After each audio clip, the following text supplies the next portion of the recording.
Hello, friends. About 70% of the friends who watch my videos are not subscribed, and I would be very happy if you did.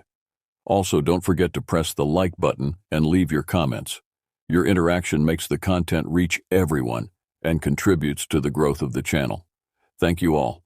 From which country or city do you follow the channel? The forest was deathly still as I set out on patrol that crisp autumn morning. Golden aspen leaves crunched beneath my boots, the only sound disturbing the heavy silence that hung over the remote Alaskan wilderness.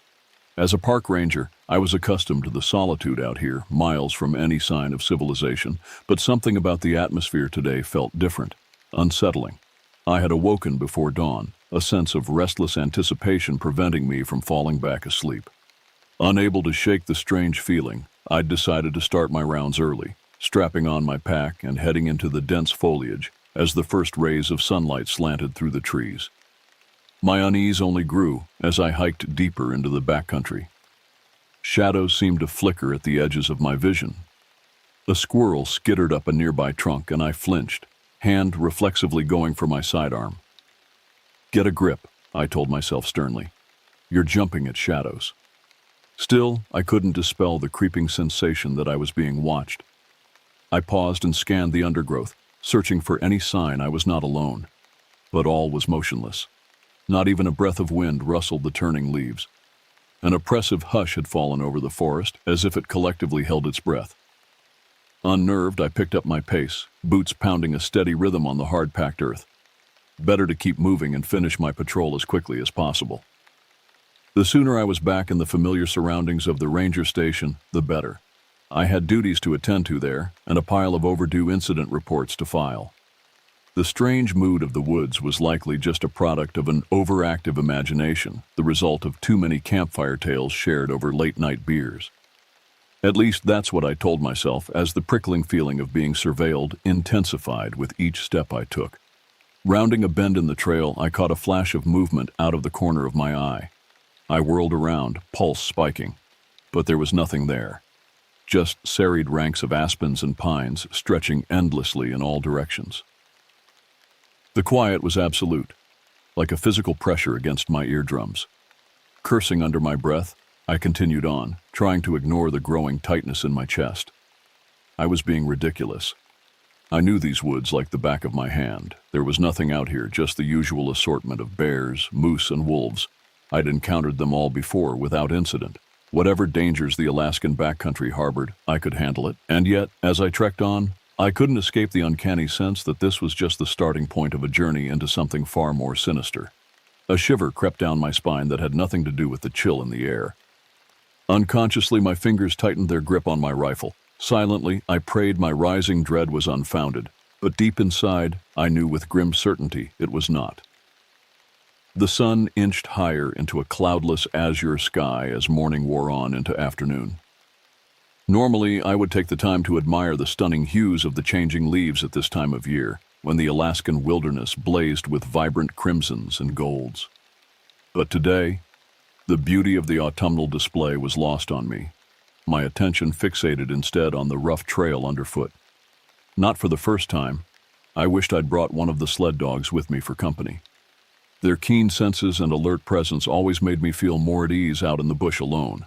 But they'd seemed oddly unsettled this morning too, whining and pacing restlessly in their kennels. At the time, I'd dismissed it as a reaction to my own nervous energy. Now I wasn't so sure.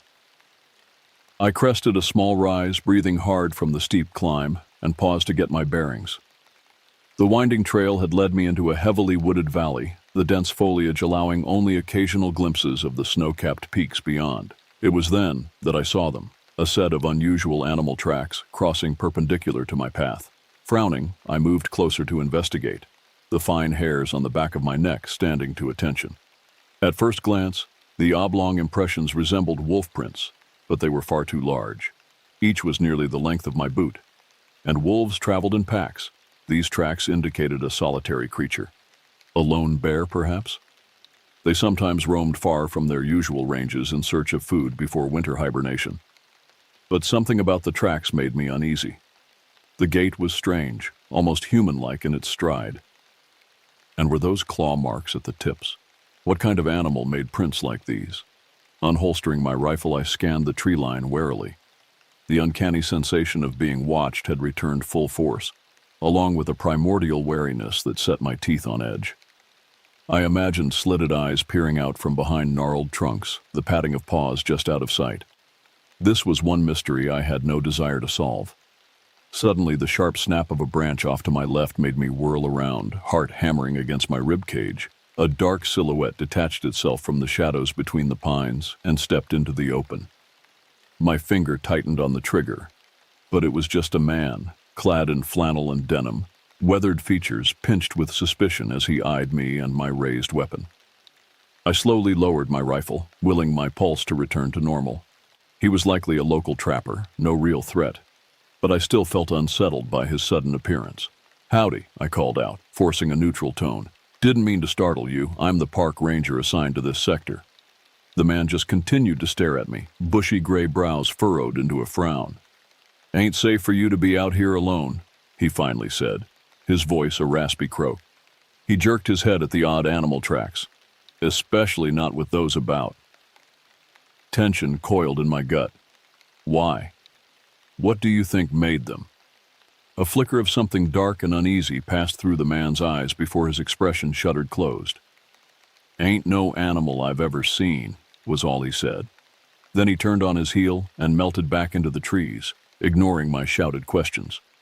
I stared after him, perplexed and more than a little disturbed by the encounter.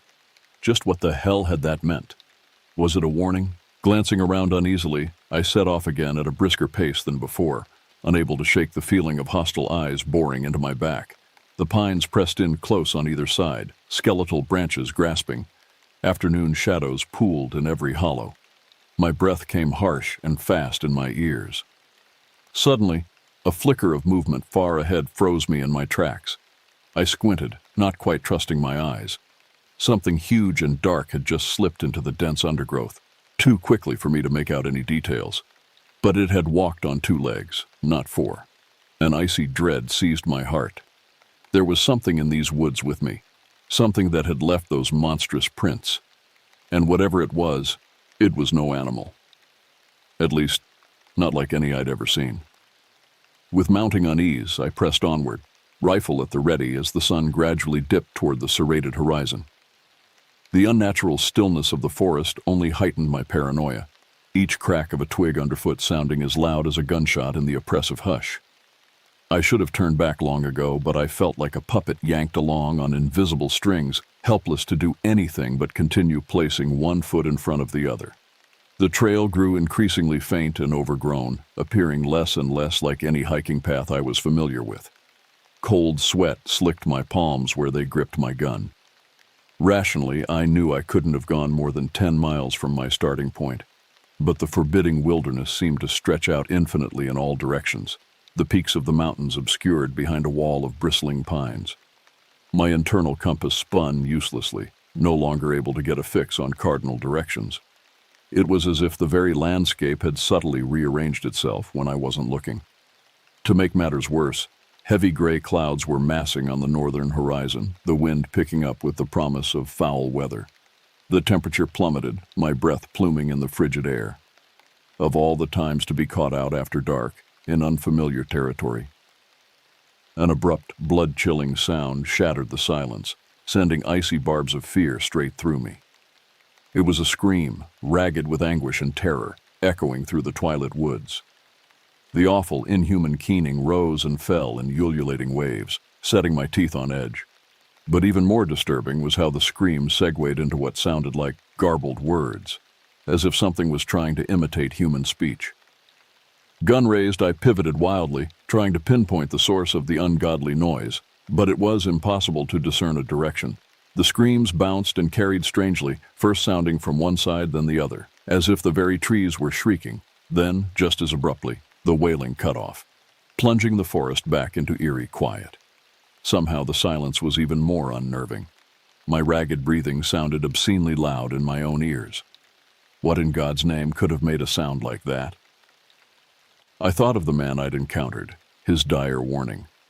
I didn't want to imagine what could have befallen him. Pressing onward with increased urgency, I soon stumbled across a scene straight out of a nightmare. The underbrush had been trampled and torn, pine needles scattered in disarray. Ribbons of cloth fluttered from the branches. With growing horror, I realized they were the tattered remains of clothing.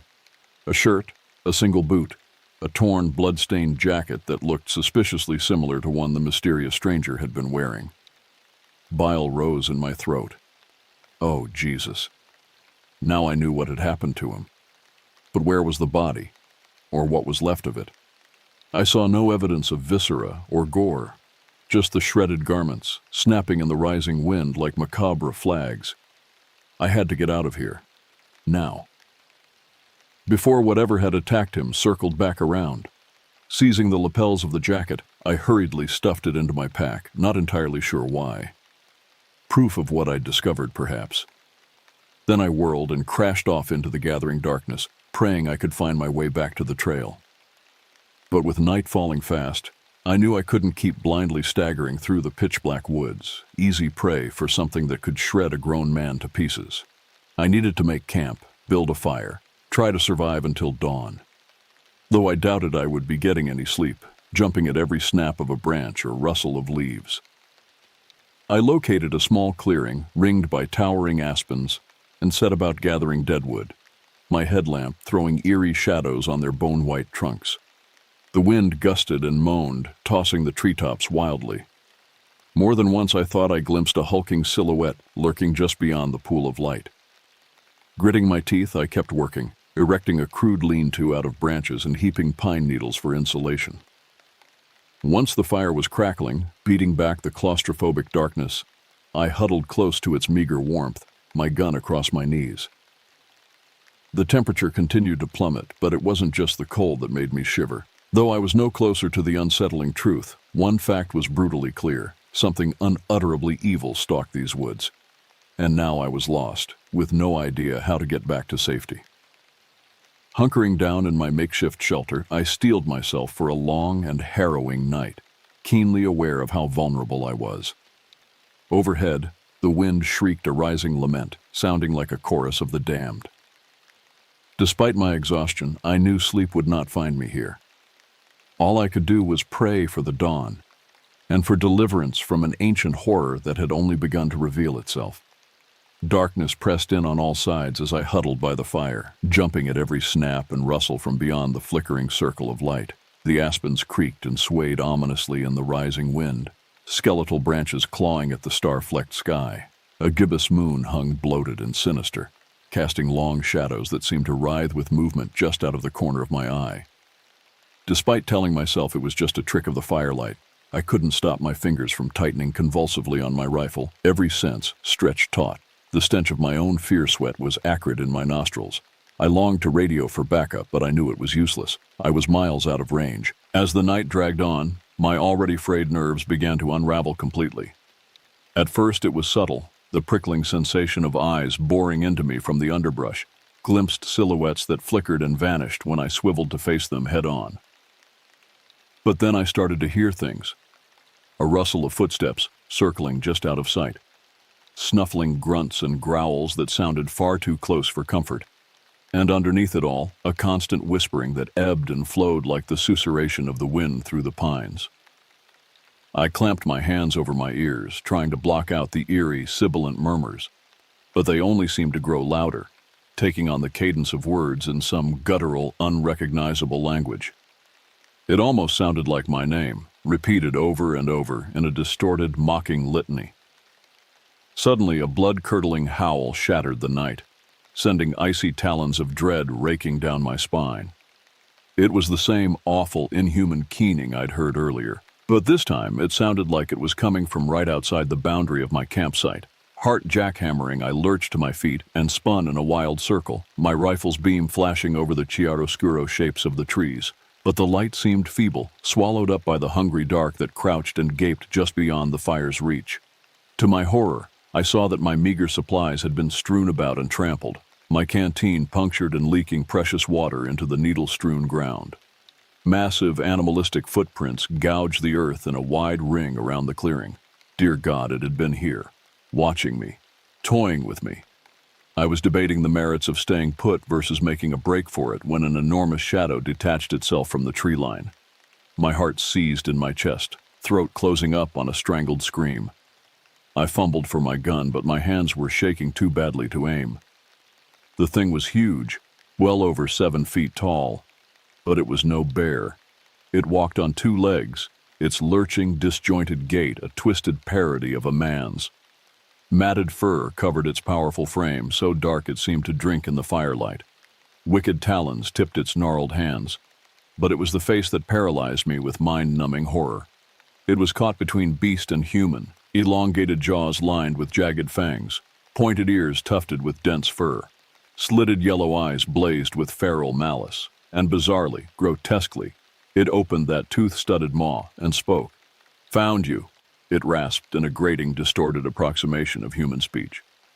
All alone in the deep, dark woods. I gaped soundlessly, my mind refusing to process the words. The sheer impossibility of that hellish visage forming coherent language. This couldn't be happening. I had to be hallucinating, lost in some vivid waking nightmare. But then the creature hunkered down on its haunches, those terrible eyes boring into mine with a fevered, ravenous intensity. A chilling grin split its muzzle, strings of drool spattering the ground. "Ranger," it growled, "I've been watching you, waiting. These are my woods." With dawning, sickening certainty, I realized that the monster before me was no mere animal.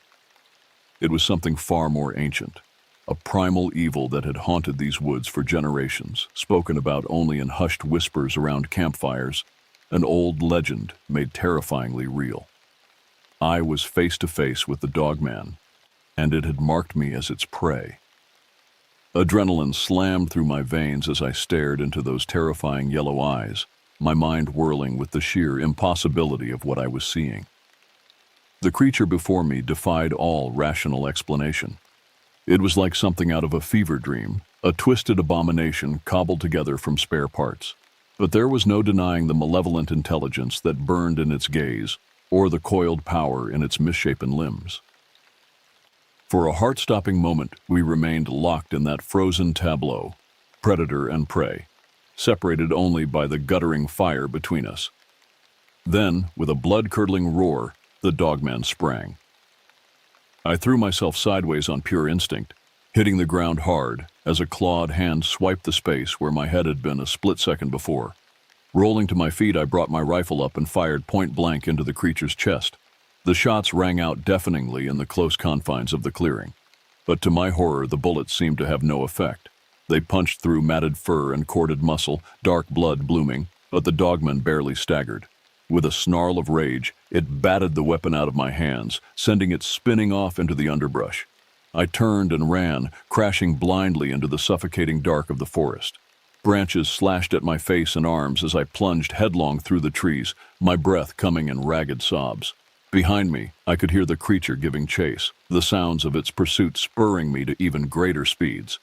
Terror gave me wings, but I knew I couldn't outrun the dogman for long. Not in its own element, the close-grown pines and rocky outcrops that it navigated with supernatural ease. My only chance was to find shelter, a defensible position, and pray that I could hold out until dawn. But as I fled deeper into the lightless woods, it quickly became apparent that the dogman was toying with me. It would let me pull ahead, only to explode out of the shadows in front of me, forcing me to veer off in another direction. It was hurting me, driving me ever farther from my campsite, from any chance of retracing my steps to safety. I was hopelessly turned around, disoriented and lost. All I could do was keep running, lungs burning and legs trembling with fatigue. And all the while, the dogman's taunting growls and barks echoed through the trees, a constant reminder of the fate that awaited me, should I falter. Finally, I burst out of the tree line onto the pebbly shore of a small stream, gasping for breath. I splashed across the icy water, hoping to break my scent trail, and plunged back into the woods on the other side. But I'd barely made it a dozen yards before a dark shape came hurtling out of the undergrowth, slamming into me with terrifying force. I crashed to the ground, the impact driving the breath from my lungs. Claws raked down my back, shredding through my jacket and drawing blood. I cried out in pain and fear, struggling desperately to free myself. But it was no use. The dogman was immensely strong, pinning me easily beneath its bulk. I squeezed my eyes shut, waiting for the killing blow, but it didn't come. Instead, I felt the creature's hot, fetid breath on the back of my neck as it leaned down close. Slow, it hissed in that awful, distorted voice. Too easy. Want to have more fun first. With a laugh that chilled me to the bone, the dogman released me and melted back into the shadows as suddenly as it had appeared, leaving me cowering on the forest floor, my clothes in tatters and my body racked with tremors. This was a game to it, I realized. The dogman was playing with me, savoring the thrill of the hunt. It would stalk me, wear me down, feeding on my fear. Only when I was too spent to run anymore would it finally close in for the kill. Despair crashed over me, tears leaking from the corners of my eyes. I was bruised, bloody, and utterly alone, hunted through a primordial wilderness by a monster out of legend. Death felt terribly close, crouched in the darkness beyond the tree line. But through the haze of exhaustion and fear, a flicker of determination stirred. If I was going to die out here, I wouldn't die cowering and sniveling like a rabbit in a snare. I would die fighting, on my feet, staring into the eyes of my killer. I owed myself that much. With a pained grunt, I pushed to my hands and knees. Then, slowly, I stood, ignoring the agony of my wounds. Straightening my shoulders, I turned to face the vast, whispering woods, my resolve hardening. "All right, you son of a bitch," I called out into the waiting dark. "You want to hunt? Let's hunt." From deep in the shadows, a harsh, barking laugh rang out in response, raising the hairs on the back of my neck. So be it. Drawing in a shuddering breath, I limped off into the trees once more, senses straining. I had no illusions about my chances. This was the dogman's domain, and it would run me down sooner or later. But I was done being its plaything. If the dogman wanted a fight, I'd give it one, even if it killed me. At that moment, death almost seemed preferable to being toyed with, my sanity slowly shredded by the malign entity that haunted these woods. The hunt was on again, only this time I wasn't just prey. I was the bait for something even more dangerous, my own desperate defiance in the face of unstoppable evil. I could only pray it would be enough to see me through to dawn. One way or the other, this nightmare would end tonight. Win or lose, the final confrontation was coming. And God help me, I would be ready for it. I don't know how long I stumbled through those hateful woods, each rasping breath feeling like it would be my last. The dogman kept pace with me, toying with its prey, occasionally allowing me a brief glimpse of its hideous bulk weaving skillfully between the trees. I never saw it head-on, only caught fleeting impressions in my peripheral vision. A gaping maw lined with crooked teeth here, a malevolent yellow eye there. It was almost as if the creature was insubstantial, melting in and out of the shadows at will. But the sounds were always there. A huffing grunt as it scented the air. The deliberate crack of a branch underfoot. Twigs snapping. That awful guttural growl, often right behind me, so close I imagined I could feel its putrid breath on my neck. It was trying to break me down psychologically before it moved in for the kill, eroding my sanity through a campaign of sustained terror. And God help me, it was working. Panic gripped me tighter with every passing minute, exhaustion leadening my limbs. I was on the ragged edge, about to shatter into 1,000 pieces. I began to hallucinate, imagining the trees themselves had twisted to leer at me with demon faces. But just as I was on the verge of total collapse, the ground abruptly opened out before me into a small, moonlit clearing. And there, tucked against the far tree line, was a ramshackle cabin. Timbers gray with age and one window boarded over. For a moment I simply stood staring at it, my fatigue-addled brain struggling to process this unexpected stroke of luck. A shelter. Sanctuary. A defensible position where I could catch my breath, maybe even wait out the night. It was almost too good to be true. Sudden hope spurring me on, I staggered across the clearing and shouldered through the rotting door, nearly tripping over the lintel in my haste. Only after I had slammed it shut behind me and dropped the crude bolt into place did I allow myself a moment of relief, slumping against the wall and closing my eyes. My harsh breath sounded loud in the stillness, but my respite was short-lived. As I raised my head and looked around, I realized with a shudder of revulsion that I was not the cabin's first visitor. Not by a long shot. The place was scattered with dusty, forgotten belongings, a mildewed sleeping bag, a backpack, its straps hanging at broken angles, rusted cans of food strewn across the floor, labels faded with age, and propped in the corner, a fly-specked hiking boot, its companion nowhere to be seen. They were the remnants of the dogman's previous victims, I realized with sickening certainty. Ill-fated travelers over the years who had fled to this remote place seeking refuge from the beast, only to discover it was a trap. They had huddled within these very walls in their final moments, knowing there was no escape. Left to the mercy of the monster playing its sadistic games. My gorge rose, and I nearly vomited right there on the warped floorboards. But with an effort, I forced down my revulsion and made myself examine my new surroundings more carefully. For amidst the discarded belongings there were other things too, strange totems bound with sinew and feathers, bits of bone carved with alien runes, a charcoal sketch on the wall of a hulking, snouted figure with glowing eyes, recognizable from native folk tales, all of it hinting at some deeper, darker origin to the creature hunting me. As I pored over these grim artifacts with a growing sense of unease, a terrible realization crashed over me. The cabin wasn't a sanctuary, it was a museum of horrors, a trophy room for the dogman to revisit its most satisfying kills. Suddenly, I knew with piercing clarity that the creature had never intended for me to escape into these woods. It had herded me here, to this remote spot, to become part of its collection, to await my fate just as those who had come before. I was trapped. The cabin was a killing jar, and I was the insect pinned and wriggling inside, with no hope of deliverance. The walls seemed to close in on me, the shadows in the corners writhing with unspeakable things. Outside, a branch cracked like a gunshot, shattering the illusion of safety. I whipped around to face the door, my heart leaping into my throat. Through gaps in the weathered planks, I glimpsed a massive, hairy silhouette, blotting out the stars. The dogman had come to claim its prize, confident that I had nowhere left to run.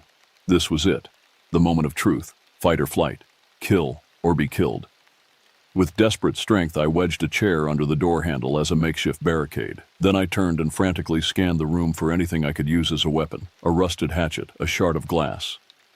God damn it, I would go down swinging if I had to, because out there, death waited on 4 legs. But in here, a defiant spark still smoldered in my chest. I had made my choice. The final confrontation was upon me, and if the dogman wanted to finish the hunt, it would have to come through me first. The door of the cabin exploded inwards with a deafening crack, torn clean off its hinges by the sheer force of the blow. My chair barricade was sent flying, timbers splintering like matchsticks. And then the dogman was across the threshold, filling the doorway with its massive, twisted bulk. This close, with nowhere left to hide, the creature was even more terrifying to behold. It towered over me, all matted fur and corded muscle, its elongated limbs tipped with savage claws. Its eyes were a baleful yellow, alight with a feral, malicious intelligence. They bored into me with an intensity that felt like an almost physical weight pressing down on my chest. For a moment, neither of us moved. We simply stared at each other through the gloom, the only sound my ragged breathing and the wet, hungry gnashing of the beast's jaws. A strand of viscous drool splatted on the floorboards between its front paws. Then, to my utter horror, the dogman's form began to shift and flow like heated wax. Its outline blurred, resolving into an even more nightmarish shape. The jutting muzzle flattened and receded, dark fur melting away to reveal pallid, corpse-like flesh. Vaguely human features sculpted themselves from the planes of its face, a jutting brow, a sneering mouth, a quivering beard of matted hair. Dear God, it was changing to resemble a twisted parody of a man before my very eyes, some grotesque merger of beast and human. An abomination against all natural law. "Ranger," it growled, the words mangled and distorted, forced out through a throat never meant for speech. "Found you. Nowhere left to run." I cringed away from the sound of that awful voice, my sanity fracturing. How could this be happening? What eldritch sorcery could allow such a thing to exist, to wield language like a clumsy bludgeon? But I didn't have time to ponder the biological impossibilities. With a roar, the dogman lunged, wickedly taloned hands outstretched. I threw myself sideways, rolling behind an overturned table as those terrible claws raked the air where I'd been standing a split second before. Squirming on my belly, I scrabbled madly amidst the detritus littering the floor until my hand closed around the haft of the rusted hatchet I'd seen earlier. Surging to my feet, I whirled to face my attacker, the makeshift weapon held out before me like a talisman. "Stay back!" I screamed, not caring how thin and reedy my voice sounded, edged with hysteria. "I'm warning you!" The dogman stalked towards me, its movements unnaturally fluid for something so large. A chilling parody of a grin split its face, revealing a nightmare maw of misshapen teeth. "No escape," it rumbled. "Just you and me now, as it should be." With speed that belied its bulk, the creature darted forward, raking at my face. I swung the hatchet in a wild, defensive arc, more out of blind panic than any real skill. By sheer luck, I felt the rusted blade bite into flesh, drawing a warm spatter of stinking ichor. The dogman reeled back with an ear-splitting howl, black blood oozing from a gash in its chest, but it was far from deterred. If anything, the wound only seemed to enrage it, stoking its bloodlust to new heights. It came at me again in a frenzy of slashing talons and gnashing teeth, an avalanche of fur and fury. I hacked and stabbed desperately with the hatchet, trying to keep those snapping jaws at bay. But it was like fighting a force of nature. No matter how many blows I landed, the dogman kept coming, an inexorable juggernaut. We crashed around the cabin, smashing through rotten furniture in a whirlwind of destruction. Glass shattered, timbers splintered, ragged gouges marred the walls. All the while, the dogman taunted me, spitting out my name in that guttural, distorted voice. Ranger, nowhere to hide anymore." My arms burned with fatigue, my lungs heaving like bellows. But I refused to give in, even as the creature's palavering bore into my skull like a dentist's drill. I would fight to my last breath. I would make the bastard work for its kill. "Why?" I heard myself shout over the din of smashing wood. "Why are you doing this? What do you want?" The dogman paused in its relentless assault, swaying on its misshapen legs. When it spoke again, there was an undeniable edge of mocking laughter in its tone. Silly little man, so frail, so easily broken. It lurched towards me, lips skinning back from those awful teeth. "I haunt these woods. I hunt because it is my nature. Because I hunger." With dawning horror, I realized the truth. The dogman didn't need a reason to torment me. It simply reveled in the fear and suffering of its prey. I was a mouse batted between the paws of a cruel house cat, and it would play with me until it tired of the game. Despair crashed over me. How could I possibly hope to win against something so primordial, so utterly evil? Exhaustion tugged at my limbs, my blood flowing freely from a dozen wounds. This was a battle I could not hope to survive. But even as that grim understanding settled over me, I felt a curious sense of peace. If I was going to die here, I would die on my feet, weapon in hand. I would make the dogman choke on my defiance to the bitter end. Hefting the hatchet, I charged forward with bellowing a wordless battle cry. I charged straight at the looming horror, hatchet raised high. The dogman's eyes widened in surprise at my sudden aggression, but then it let out a guttural bark of laughter, spreading its arms wide as if to welcome my attack. We collided in a maelstrom of flailing limbs and snapping teeth, crashing to the blood-slick floor in a writhing tangle. I plunged my blade over and over into the creature's hide, dark ichor spattering my face and arms. The stench of its pelt filled my nostrils, cloying and rank. But for all my desperate savagery, I could do little real damage. The beast's hide was preternaturally tough, resisting all but the deepest thrusts. And all the while the dogman laughed and snarled, its voice an insane yammering that battered at my sanity. Clawed hands closed around my throat, tightening like a vice. Spots swam before my eyes as I choked and gasped, consciousness guttering like a candle flame. But somehow, through the red haze of pain and suffocation, my scrabbling fingers found the hatchet's haft once more. With the last of my fading strength, I brought the weapon up in a mighty two-handed arc, directly into the dogman's misshapen face. There was a brittle crunch of splintering bone, and the creature's skull split like a ripe melon, drenching me in a hot wash of brains and blood. The monster convulsed, its grips on my throat loosening, but still it clung tenaciously to life, thrashing and mewling as I wriggled free and staggered upright on watery legs. Half blind with exhaustion and terror, I hacked at the beast over and over, long past the point of surety, until it finally lay still and silent in a spreading pool of viscous gore. I stood over the corpse, breath rasping harshly in my raw throat, hardly daring to believe it was over. The creature's yellow eyes stared sightlessly at nothing, already clouding with death. The tongue lolled obscenely from its slackened jaws. With a final shudder of revulsion, I turned away, bile rising in my gorge. Somehow, against all odds, I had survived the long, nightmare chase, the final confrontation. But I knew I would bear the scars, both physical and mental, for the rest of my days. No one walked away from an ordeal like this unchanged. The first pale fingers of dawn were stealing through the trees as I stumbled from the cabin on unsteady legs, desperate to put as much distance as possible between myself and the abattoir I had left behind.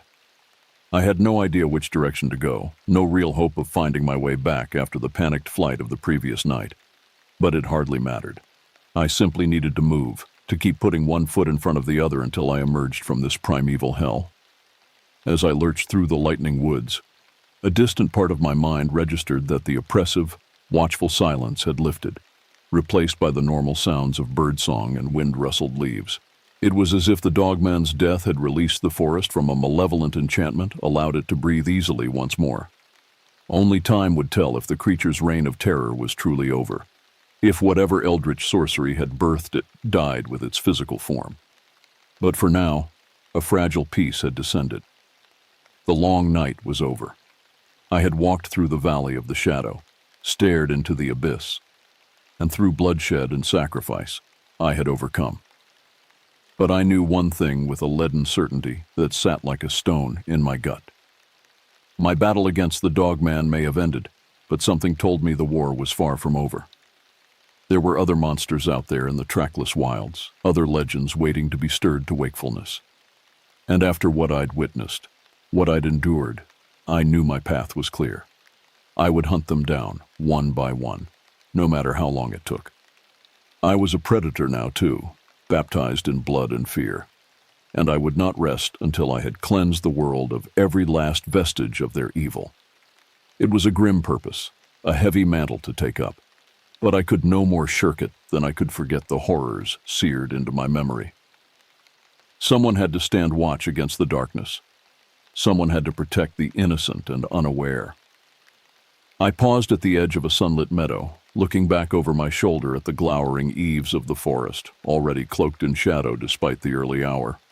Somewhere in those tenebrous depths, the dogman's foul spoor still lingered, a psychic taint that would never fully dissipate. "I'll be seeing you," I whispered, surprised at the steadiness of my own voice. "In the dark places, in the secret hours, when I close my eyes." Then, squaring my shoulders, I turned my back on the whispering trees and limped off into the uncertain future, clutching my hard-won wisdom like a talisman against the ghosts that would forever haunt me. It was finally over. But even as the cleansing rays of the morning sun washed over my upturned face, I knew better than to believe it would ever truly end. I've seen enough weird stuff in this town, but nothing ever came close to what happened in 2002 in Elk Point, South Dakota. Let me start there. My name is Mason Gallagher, and I've been the sheriff of this little speck of land for close to 10 years. Never thought I'd live a life of paperwork and broken taillights, but here I am. Anyway, Elk Point is a small town. You're more likely to get bored here than get into any real trouble. Or so I thought. Elk Point sits nestled between rolling farmland and patches of dense forest that most locals avoid after dark. It's the kind of place where everyone knows your business before you do, where the diner serves the same special every Thursday, and where the most exciting thing to happen most weeks is when Old Man Jenkins argues with the grocery store clerk about expired coupons. That Wednesday morning started like any other. I was nursing a lukewarm cup of coffee at my desk, thumbing through reports of minor vandalism at the high school and a dispute between the Hendersons over their property line. The station was quiet, except for the constant hum of the ancient air conditioner that struggled against the summer heat. Officer Tyler Smith was at the desk across from mine, fresh out of the academy and still wearing his uniform like it was some kind of superhero costume. Kid had been here 3 months and still thought he was going to crack some big case and end up on the cover of Time magazine. I caught him watching crime documentaries on his lunch break once. Had to explain that in Elk Point, the closest thing to a criminal mastermind was Jimmy Peterson, who'd been caught stealing lawn ornaments while drunk last 4th of July. "Any big plans this weekend, Sheriff?" Smith asked, not looking up from his computer. "Same as always. Might go fishing if the weather holds." I took another sip of coffee, grimacing at the bitter taste. "You?" "Thought I might drive up to Sioux City, check out that new bar that opened."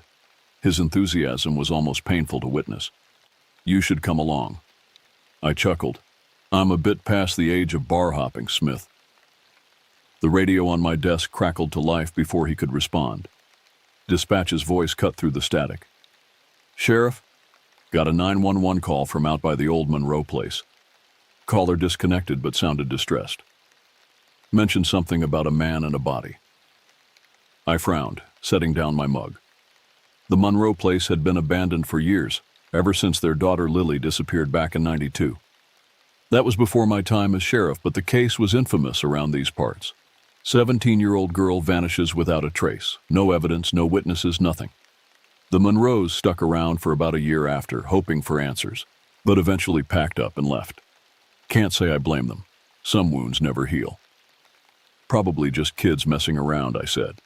But something in my gut didn't feel right. "I'll check it out." "Want me to come with?" Smith perked up, probably hoping for something more exciting than paperwork. "No, stay here. Cover the phones. Probably nothing anyway." I grabbed my keys and hat. "Hey, Smith, cover for me while I check out some joker out by the old Monroe place." Smith gave me a nod but didn't even look up from his desk. Kid still thought he could solve murders with one hand and eat donuts with the other. He had no idea. The drive out to the Monroe place took about 15 minutes, the cruiser kicking up dust along the old county road. The landscape changed gradually from the neat houses and trimmed lawns of town to sprawling farmland, then to the more overgrown, forgotten areas at the edge of our jurisdiction. The Monroe house sat at the end of a long gravel driveway, partially hidden by overgrown trees that hadn't been tended to in years. As I pulled up, the first thing that struck me was the quiet. You know, that kind of quiet that gets under your skin, the kind that doesn't sit right. That's what this was. No birds singing, no insects buzzing. Just a heavy, oppressive silence that seemed to swallow up every sound. The house itself looked worse than I remembered. 2 stories of faded white siding, windows boarded up or broken, the front porch sagging like it might collapse at any moment. The yard was a jungle of waist-high weeds and brambles. No cars in sight. If someone had called from here, where were they? I sat in my cruiser for a moment, scanning the property. Nothing moved, no signs of life, just an abandoned house slowly being reclaimed by nature. But something felt off. I'd learned to trust that feeling over the years, that little voice in the back of your head that tells you when something isn't right. I reached for my radio. "Dispatch, this is Sheriff Gallagher. I'm at the Monroe place. No signs of anyone around. Any chance you could trace that call?" "Negative, Sheriff. Call came from a prepaid cell. Couldn't get a location beyond the general area." "Great. 10-4. I'll take a look around." I stepped out of the cruiser, the summer heat hitting me like a wall. It had to be pushing 90, but there was something else in the air, a heaviness that had nothing to do with humidity. I adjusted my gun belt out of habit and approached the house. The porch steps creaked under my weight, threatening to give way. I paused at the front door, which hung askew on rusted hinges. The windows on either side were boarded up, but gaps between the planks allowed thin shafts of light to penetrate the gloom inside. "Hello? Sheriff's Department. Anyone here?" My voice sounded small against the vast silence. No response, just that unsettling quiet. I tried the door. It swung open with a groan that seemed to echo across the empty fields. The smell hit me immediately, a musty, damp odor that comes with abandonment, but underneath it, something else. Something that made the hairs on the back of my neck stand up. Rot. And not the kind that comes from an old house left to decay. No, this was fresh, organic, human. I'd smelled it before at crime scenes and car accidents. It's the kind of smell you never forget and hope you never encounter again.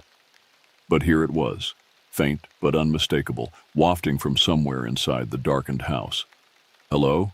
Anyone in here? This is Sheriff Gallagher."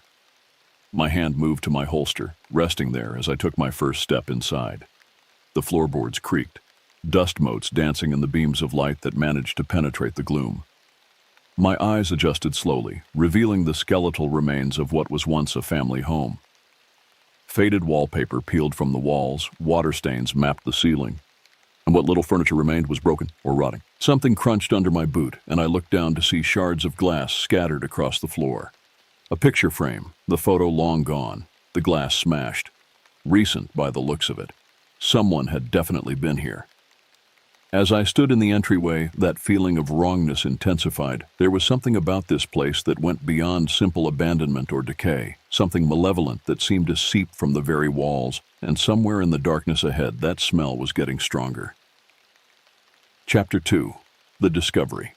The layout was simple. One large room, a kitchen off to the side, and a back hallway leading to what must have been bedrooms. I moved cautiously through the main room, my boots stirring up years of dust with each step.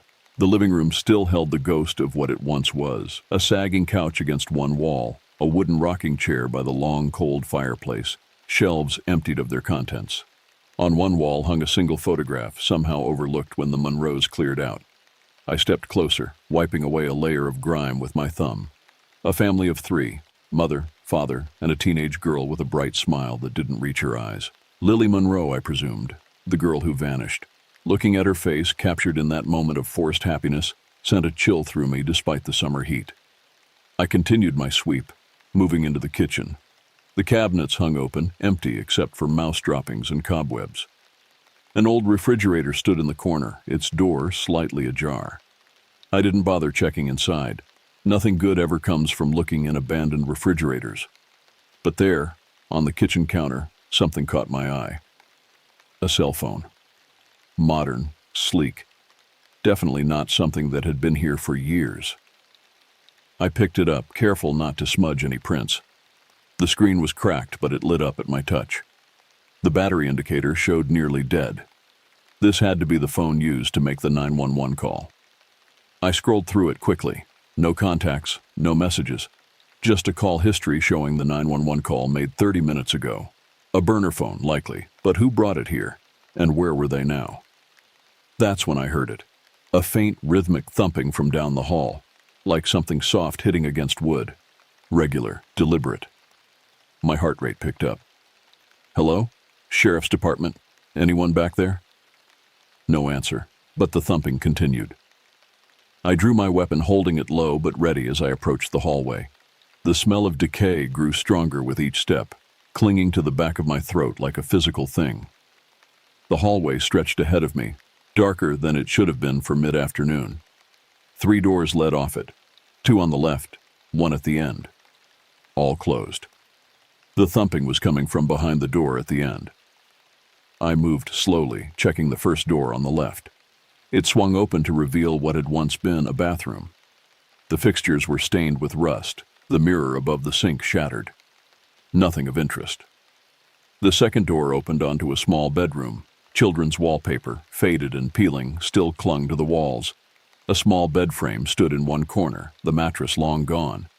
This must have been Lily's room. Something about the room felt off. It took me a moment to realize what it was: the dust. Unlike the rest of the house, which was covered in a thick layer of the stuff, the floor here showed signs of recent disturbance. Footprints, multiple sets, leading in and out. The thumping continued from the room at the end of the hall, growing more insistent. I approached carefully, gun raised now, every sense on high alert. "This is Sheriff Gallagher. I'm armed. Identify yourself." No response except for that steady thumping. I reached for the doorknob, turned it slowly, and pushed the door open with my foot, keeping my body to the side in case someone was waiting to ambush me.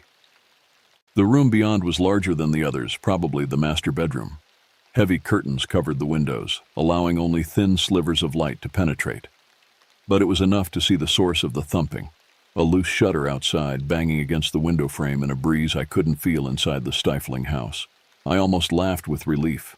Just a shudder, my imagination getting the better of me. Then I saw her. She was crumpled in the corner of the bedroom.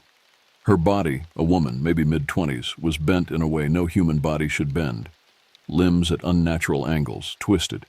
I'd seen enough to know she wasn't just dead. She had been torn apart. But here's the kicker. There were no signs of struggle.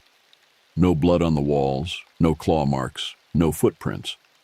Just her, laying there like some broken doll tossed aside. I approached cautiously, gun still drawn. The woman wore jeans and a t-shirt, both torn and stained dark with dried blood. Her face was largely intact, though her expression was frozen in a mask of terror. Her eyes, still open, stared at nothing. Dark hair, matted with blood. No ID that I could see. What struck me most was the lack of blood around her. For the amount of damage done to her body, there should have been pools of it. Instead, the floor beneath her was relatively clean. She hadn't been killed here. She'd been moved, placed here deliberately after death. I crouched beside her, careful not to disturb anything. The wounds on her body were unlike anything I'd seen before. Deep lacerations, yes, but with jagged edges, like she'd been torn rather than cut. And there, running up her arm and across her shoulder, bite marks, large ones with distinctive teeth patterns that didn't match any animal I was familiar with. My radio crackled, making me jump. "Sheriff, you still at the Monroe place? Everything okay?" I stepped back from the body, pressing the talk button. "Dispatch, I've got a 1054 female victim, mid-20s. Send backup and contact the coroner. And get Smith out here, too." 10-4, Sheriff, help's on the way. I returned my attention to the body, trying to make sense of what I was seeing. The injuries weren't consistent with any weapon I knew. Not a knife, not a gun. More like claws. And those bite marks. What kind of animal could do this? The room suddenly felt colder, despite the summer heat. I stood, scanning the surroundings more carefully. That's when I noticed the closet door, slightly ajar. It hadn't registered at first, but now it seemed significant, especially since there appeared to be scratch marks on the wooden floor leading to it. I raised my gun again, approaching the closet slowly. "Sheriff's Department, anyone in there? Come out with your hands up." No response. I reached for the door handle, took a deep breath, and yanked it open, stepping back quickly. The closet was empty, or at least empty of people. But on the floor lay a pile of something. Cloth? Skin? I couldn't tell from a distance. I leaned closer, using my pen to lift the material. It was clothing, shredded almost beyond recognition, but underneath something else.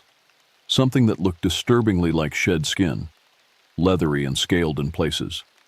And beside it, a human-looking fingernail, but elongated and curved like a claw. My stomach turned. Whatever had done this to the woman wasn't just an animal. It was something else. Something I couldn't explain. And judging by the freshness of the body and the evidence, it might still be nearby. A sound from outside the room grabbed my attention, a soft thud, like something heavy shifting its weight on the old floorboards. And then, a low, rattling breath that was unmistakably not human. I wasn't alone in this house. I froze, listening intently. There it was again, that wet, rasping breath, closer now, coming from the hallway. My heart hammered against my ribs, but years of training kicked in. I positioned myself against the wall beside the door, gun raised, ready. The floorboards in the hallway creaked. Slow, deliberate footsteps approached. Whatever was out there, it wasn't trying to hide its presence anymore. I had two options: wait for it to enter the room and potentially be cornered, or confront it on my terms. I chose the latter. "Sheriff's Department, identify yourself," I called out, voice steadier than I felt. The footsteps stopped. For several heartbeats, nothing but silence. Then, a sound that turned my blood to ice, a low, guttural growl that no human throat could produce. I stepped into the doorway, gun leveled. The hallway stretched before me, darker than before, shadows clinging to the walls like living things. At first I saw nothing. Then, the shadows at the far end seemed to coalesce, to take shape. There, near the doorframe, stood a figure. No, not stood. Crouched. It was humanoid, sure, but something about it was all wrong. The proportions. The shoulders hunched forward unnaturally. long, sinewy arms that ended in thick claws, claws that could easily tear through human flesh. Its face was barely visible in the shadows, but I could make out the outline of a wide jaw with sharp teeth, like a cross between a wolf and something ancient. It looked like an animal had learned to stand on two legs and found itself in a human skin, but only wore it halfway. We regarded each other for what felt like an eternity, but was probably only seconds. Its eyes reflected the dim light, gleaming like polished copper coins. There was intelligence there, malice, hunger.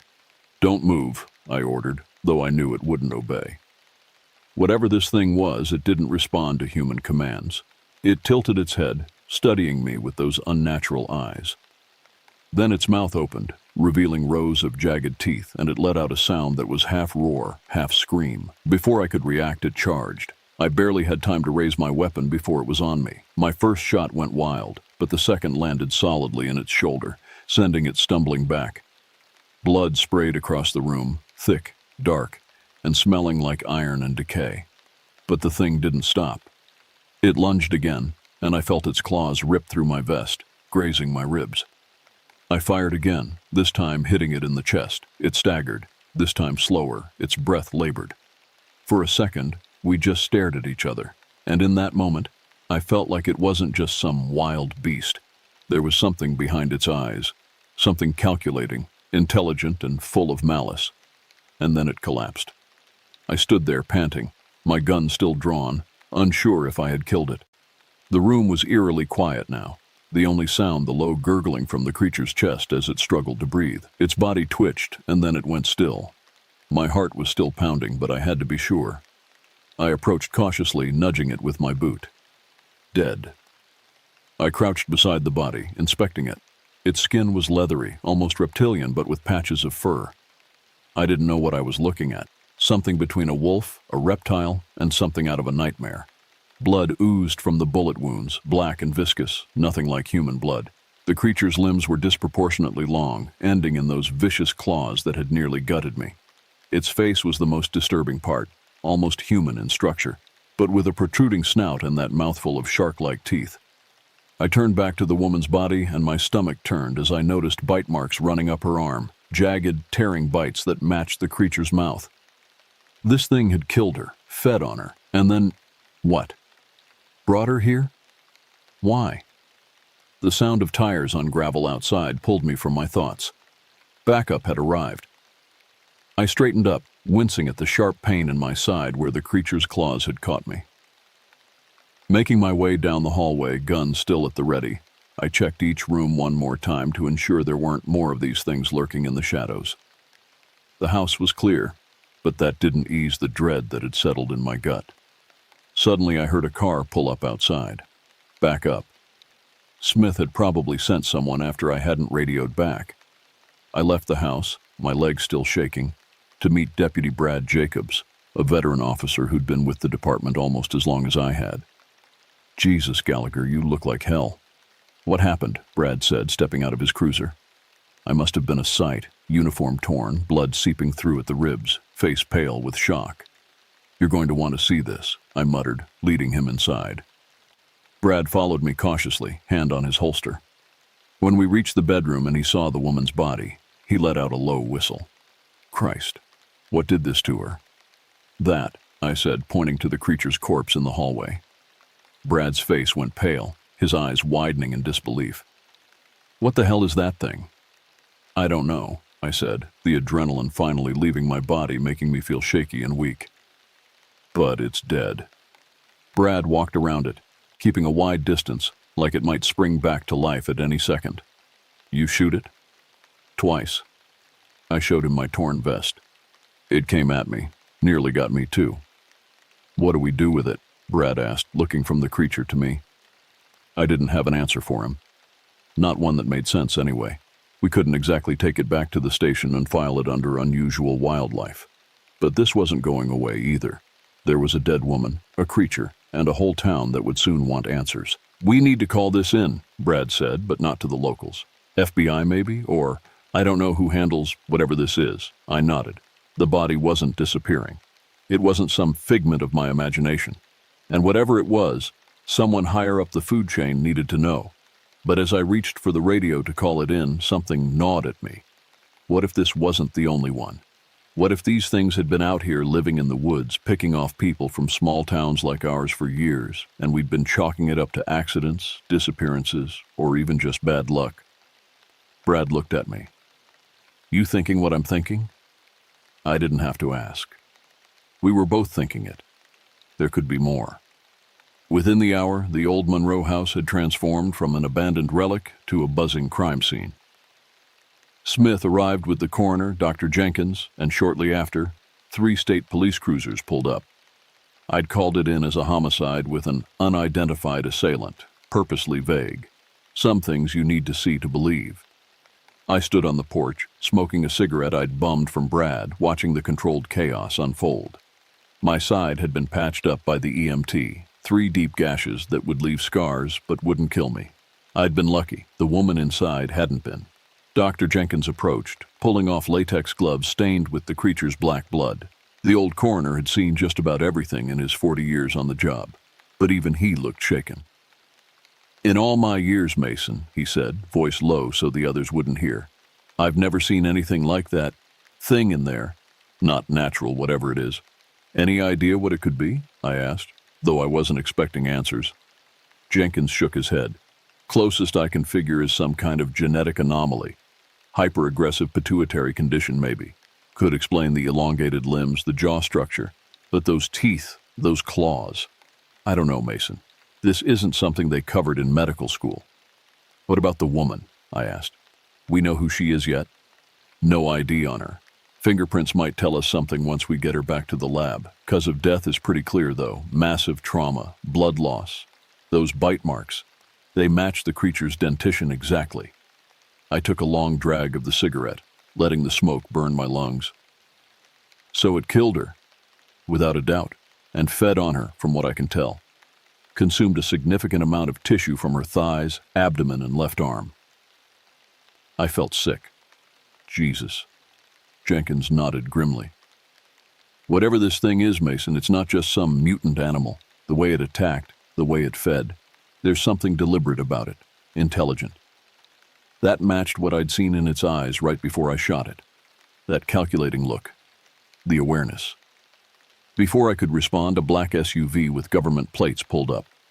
2 men in dark suits stepped out, faces impassive behind sunglasses despite the fading light. Here we go, I muttered to Jenkins.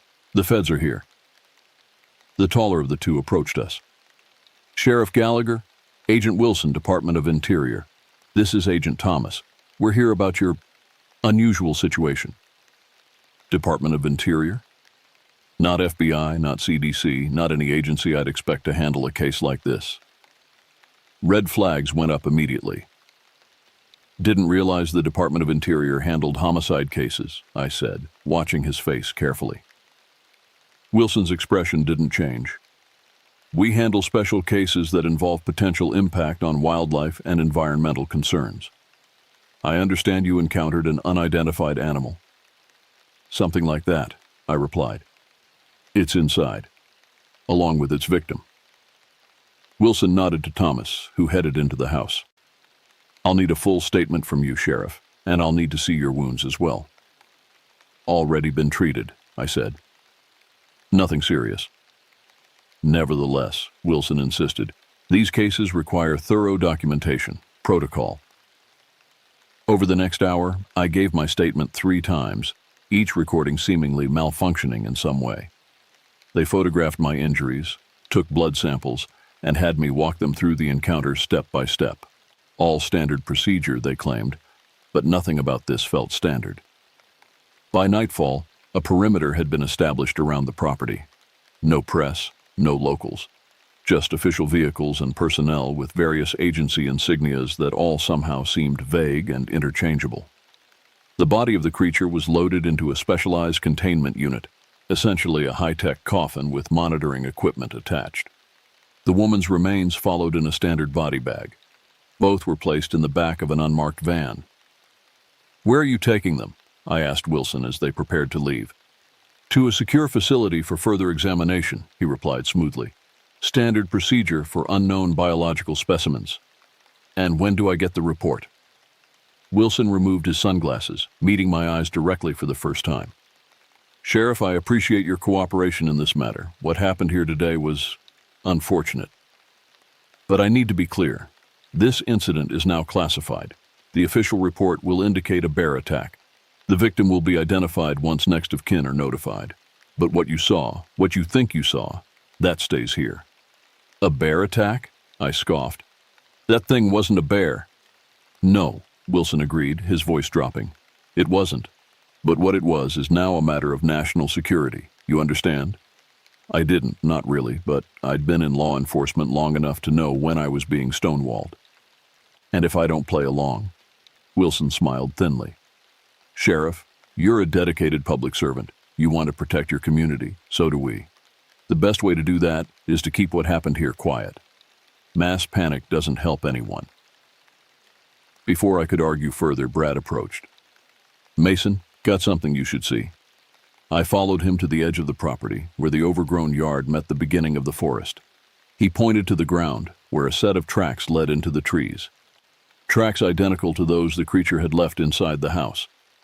These are fresh, Brad said, and they're not coming from the house. They're going in. I stared at the tracks, a cold feeling settling in my stomach. There's more than one, Brad nodded grimly. That's what I'm thinking. Have you told them? I nodded toward the government agents. Not yet. Thought you should see first. I considered our options. The feds clearly knew more than they were letting on. This wasn't their first encounter with these things, but they were also shutting us out, classifying everything. Show them, I decided, but make copies of those photos first. Send them to your personal email. And Brad, don't mention the Monroe girl, not yet. Brad raised an eyebrow. You thinking there's a connection? I don't know. But a teenage girl disappears without a trace a decade ago from this same house, and now we find a creature that likes to eat people? Can't be a coincidence? He nodded, understanding. I'll keep it quiet. As Brad went to show the agents the tracks, I took one last look at the house. In the gathering darkness, it seemed to loom larger, more ominous than before. Whatever secrets it held, whatever had happened here, both recently and a decade ago, I had a feeling we were only scratching the surface. And I was certain of one thing. Those government agents didn't just happen to show up. They knew exactly what they were coming for. They'd seen these creatures before. By the time the state police arrived, I had locked the house down. The creature's body still lay on the floor, unmoving, and they brought in specialists to handle it. Word was it was being taken somewhere, off the books, though they didn't give us any details. All I know is it wasn't going to be in any public record. 3 days after the incident at the Monroe house, life in Elk Point tried to return to normal. The official story, as Wilson had promised, was that a woman, later identified as Megan Phillips, a hiker from Sioux Falls, had been attacked and killed by a bear. The bear had then been shot by local law enforcement. Case closed. But nothing about this was closed. Not for me. I sat at my desk in the station, reviewing the scant information we had managed to gather before the feds shut us down. Brad had come through with the photos of the tracks, and I had my own notes from the scene. Not much to go on, but it was a start. Smith walked in, dropping a file on my desk. Pulled this from the archives, like you asked. All the missing persons cases within 50 miles, going back 15 years. Thanks, I said, opening the folder. Anything stand out to you? Smith shrugged. Most are resolved, runaways, domestic issues. But there's a pattern with some of the unsolved ones. Hikers, mostly. Solo travelers passing through, people who wouldn't be missed right away. I nodded, flipping through the reports. 17 unsolved disappearances in 15 years. Not an alarming number for the region, but when you looked at where they occurred, they're clustered, I murmured, all within a 10-mile radius of the Monroe place. Noticed that too, Smith said. And there's another thing. They're seasonal, almost all in late spring or early summer. Like now, like Lily Monroe, all those years ago. You think there's a connection to whatever that thing was? Smith asked, lowering his voice, though the station was nearly empty. I hadn't told Smith everything. He knew about the creature, had seen the body before it was taken away. But I hadn't shared my suspicions about there being more of them. No need to scare the kid more than necessary. I don't know, I said honestly. But something's not right. My phone rang. Brad. Sheriff, you're going to want to come out to the Miller farm, now. 20 minutes later, I pulled up to the Miller property, a cattle farm about 5 miles east of the Monroe house. Brad was waiting by his cruiser, face grim. What have we got? I asked as I approached. See for yourself, he said, leading me toward a fenced pasture. The smell hit me before we reached the fence. That same rotting odor I'd encountered at the Monroe house, but stronger now, fresher. Inside the pasture lay the carcasses of 3 cattle, torn apart in a way that was hauntingly familiar. Jesus, I muttered. Same marks? Brad nodded. Miller found them this morning. Says he heard something in the night but thought it was coyotes. By the time he got out here, whatever did this was gone. I crouched beside the fence examining the ground. There, in the soft earth, the same distinct tracks we'd seen leading into the forest. But multiple sets this time, at least 3 distinct patterns. They're hunting together, I said, a chill running down my spine despite the summer heat. Pack behavior, Brad agreed, like wolves. But these weren't wolves. They were something else entirely. Something that walked on 2 legs when it wanted to, that had hands capable of opening doors, that had eyes filled with malevolent intelligence. Miller see anything? I asked. Brad shook his head. Nothing clear. Says he caught a glimpse of something moving at the tree line, but it was dark. Described it as tall, too tall to be a person. I stood, surveying the tree line in question. Dense forest stretched from the edge of the pasture as far as the eye could see, eventually connecting to the larger wooded area that surrounded the Monroe property. They're moving, I said. Getting bolder. Or hungrier, Brad added. The implications were clear. If these creatures were establishing a hunting territory, expanding from their original range near the Monroe house, it was only a matter of time before they encountered more people, before someone else ended up like Megan Phillips. We need to go back to the Monroe house, I decided. There's something there, some connection we're missing. These things didn't just appear out of nowhere. Brad looked skeptical. The feds have the place locked down tight, Mason. No one gets in or out without their say-so. Then we don't ask for permission, I said. Tonight. Meet me there at midnight. The Monroe house looked different in the darkness, its silhouette stark against the night sky. Brad and I parked half a mile away and approached on foot, keeping to the shadows. As expected, the property was guarded. 2 men in black tactical gear patrolling the perimeter, floodlights illuminating the yard. Government security doesn't look like overkill for a bear attack, Brad whispered as we watched from the edge of the trees. No, it doesn't, I agreed. They know exactly what they're dealing with. We waited for a gap in the patrol pattern, then moved swiftly across the yard to the back of the house. A basement window, partially hidden by overgrown shrubs, provided our entry point. Once inside, we moved cautiously, flashlights casting long shadows across the dusty concrete floor. The basement was cluttered with abandoned furniture and boxes, the detritus of the Monroe family's hasty departure. But one section had been cleared recently, the dust disturbed. In its place stood metal shelving units filled with scientific equipment, sample containers, monitoring devices, things I couldn't identify. They've set up a lab, Brad said, examining the equipment. What the hell are they looking for? Same thing we are, I replied. Answers. I moved deeper into the basement, shining my light into corners that hadn't seen illumination in years. There, behind an old bookshelf, something caught my eye. A door, small and unassuming, that didn't match the rest of the house's architecture. Brad, I called quietly, help me move this. Together we shifted the heavy bookshelf, revealing the door fully. It was newer than it should have been, the wood unmarred by age or rot. And it had a modern lock, not original to the house. Someone added this, I said, examining the door frame. Recently, by the looks of it. Brad produced a lockpick set from his pocket. Good thing I misspent my youth, he said with a grim smile, going to work on the lock. It took several tense minutes, but eventually the lock clicked open. The door swung inward, revealing a narrow passage that seemed to extend beyond the foundation of the house into the earth itself. The air that wafted from the opening was cold and damp, carrying that now familiar scent of decay. I hesitated, every instinct telling me not to proceed, but we'd come too far to turn back now. Stay close, I told Brad, drawing my weapon, and watch your back. The passage was roughly hewn, more like a mine shaft than a constructed tunnel. Our flashlight beams danced across rock walls slick with moisture. The floor descended gradually, taking us deeper underground with each step. After about 50 yards, the passage widened into a larger chamber, and there, the beam of my flashlight revealed what we had been looking for, and what I had been dreading. The walls of the chamber were covered in claw marks, some old and worn, others fresher. Scattered across the floor were bones, animal and unmistakably human. And there, in the center of the chamber, a nest of sorts.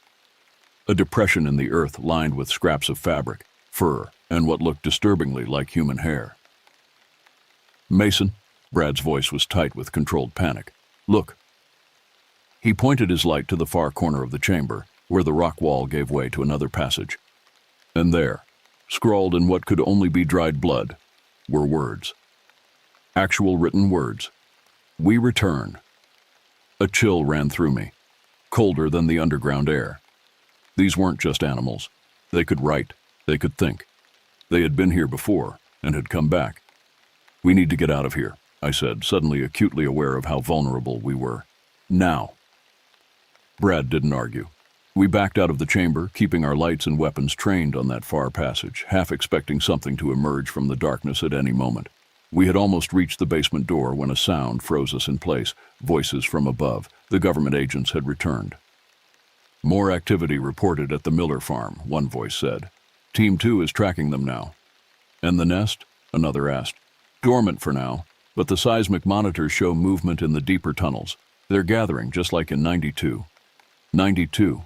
The year Lily Monroe disappeared. Timeline? The first voice asked. Accelerated. We're looking at days, not weeks, if we don't contain them this time. The voices faded as the men moved to another part of the house.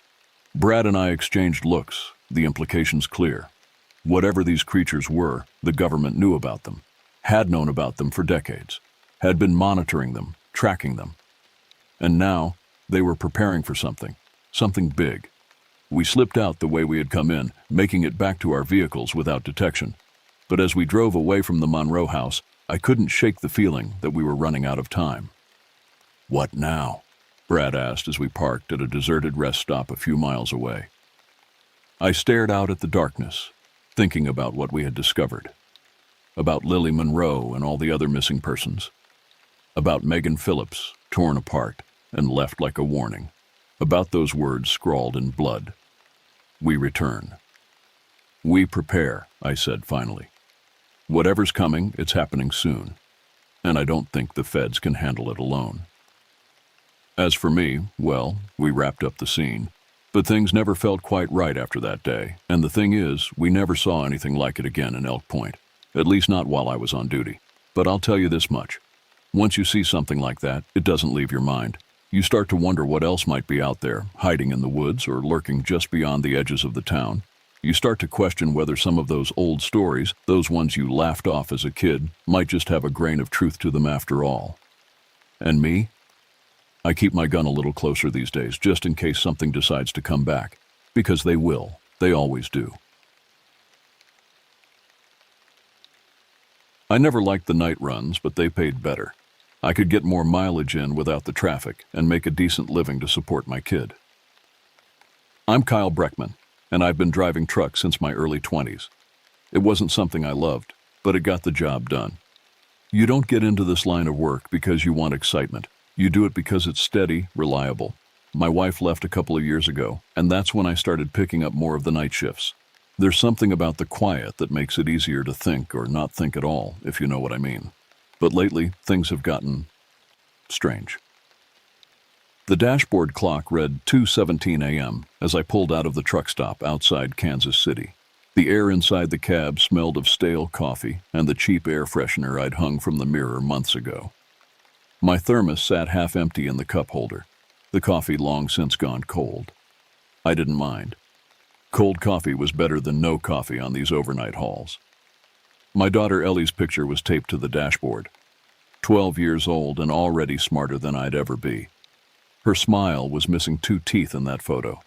They'd grown in since then, crooked as hell. Hence the braces we were saving for. Her mother, Jenny, had moved on with some insurance salesman named Richard who wore pressed khakis and probably had dental coverage. But that's not how things worked out for us. The radio played softly, some late-night talk show about conspiracy theories and UFO sightings. I usually kept it on for company, even if half the callers sounded like they'd taken too much of something or not enough of their medication. Tonight's topic was missing persons along America's highways. Perfect.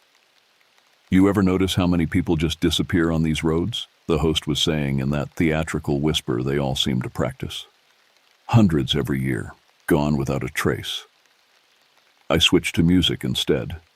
Merle Haggard seemed safer than thinking about disappearances while driving through the middle of nowhere in the dark. My phone buzzed in the cup holder. Dispatch. Unusual for this hour, but not unheard of. Breckman, I answered, eyes fixed on the empty stretch of highway ahead. Kyle, it's Terry. Got a change of plans for you. Terry Williams had been my dispatcher for 5 years. Good guy, reliable, didn't call at 2 a.m. unless it mattered. I'm listening. Got a secondary pickup for you. Extra load. Pays an additional $1,200 if you can fit it into your schedule before Denver. $1,500. That was 2 months of orthodontist payments right there. What's the catch? Terry paused, and I could hear him rustling papers on the other end. It's a bit off your route. Place called Mallory, about 50 miles north of where you'll be passing through Salina. Never heard of it. Yeah, well, it ain't exactly on the tourist maps. Small town. Got the address right here if you want it. I thought about Ellie's crooked teeth and the way she'd started covering her smile in photos. Yeah, send it through. I'll make it work. Good man. It's loading dock access only, so don't go to the front office. They're expecting you around 4:30. Don't be late. These guys are particular. What am I hauling? Another pause. Just some specialty equipment. Already cleared for transport. Paperwork's in order. Nothing to worry about. In my experience, when someone says there's nothing to worry about, that's exactly when you should start worrying. But I needed the money, and Terry had never steered me wrong before. All right, I'll head that way. Anything else I should know? Just be professional, all right? These clients are valuable to the company. Something in his voice made me uneasy, but I brushed it off. Always am. I'll call when I'm loaded and back on the road. Thanks, Kyle. Drive safe. The call ended, and I adjusted my route on the GPS. An extra 50 miles north would eat into my schedule, but with the money they were offering, it was worth the detour. I'd still make Denver by early morning if everything went smoothly. The highway stretched out before me, empty and dark save for the occasional set of headlights approaching from the opposite direction. The white lines blurred together after a while, hypnotic in their rhythm. My eyelids grew heavy despite the coffee, and I rolled down the window to let the cold night air slap me awake. Something darted across the road about 100 yards ahead, a deer probably, or maybe a coyote. I eased off the gas, but whatever it was had already disappeared into the tall grass on the shoulder. The wildlife was always more active at night, another hazard of the overnight hauls. One collision with a deer could put you behind schedule by hours, not to mention the damage to the rig. The detour took me off the main highway and onto smaller roads. The quality of the pavement deteriorated with each turn until I was crawling along at 40 miles per hour to avoid the potholes that could swallow a tire whole. My GPS struggled to find the location, the blue dot pulsing uncertainly on a road that barely registered on the map. You have reached your destination, the robotic voice announced, though all I could see were empty fields and a dirt road leading into darkness. I pulled over and checked the address Terry had sent. According to the coordinates, I should be right on top of this place, but there was nothing here except a rusty mailbox with no name and a dirt road that disappeared into a cluster of trees about a quarter-mile back from the highway. I considered calling Terry, but it was now close to 4 a.m., and I doubted he'd appreciate being woken up if I could solve this myself. I turned onto the dirt road, my headlights cutting through the darkness as the trees closed in around me. The branches scraped against the sides of the truck, a sound like fingernails on metal that set my teeth on edge. The road opened up into a clearing, and there it was, a warehouse that seemed to materialize out of nowhere. No signs, no exterior lights, except for a single bulb above what I assumed was the entrance, its yellow glow attracting moths that danced in frantic circles. The building itself was corrugated metal, rusted in places with no windows that I could see. It didn't look like any distribution center I'd ever delivered to. I checked the time, 4:28 a.m. At least I was on schedule, whatever this place was. As I maneuvered the truck toward what looked like a loading dock at the rear of the building, I couldn't shake the feeling that I was being watched. I glanced at my side mirrors, half expecting to see someone standing in the shadows, but there was only darkness. This was just another pickup, I told myself. Just another night on the road.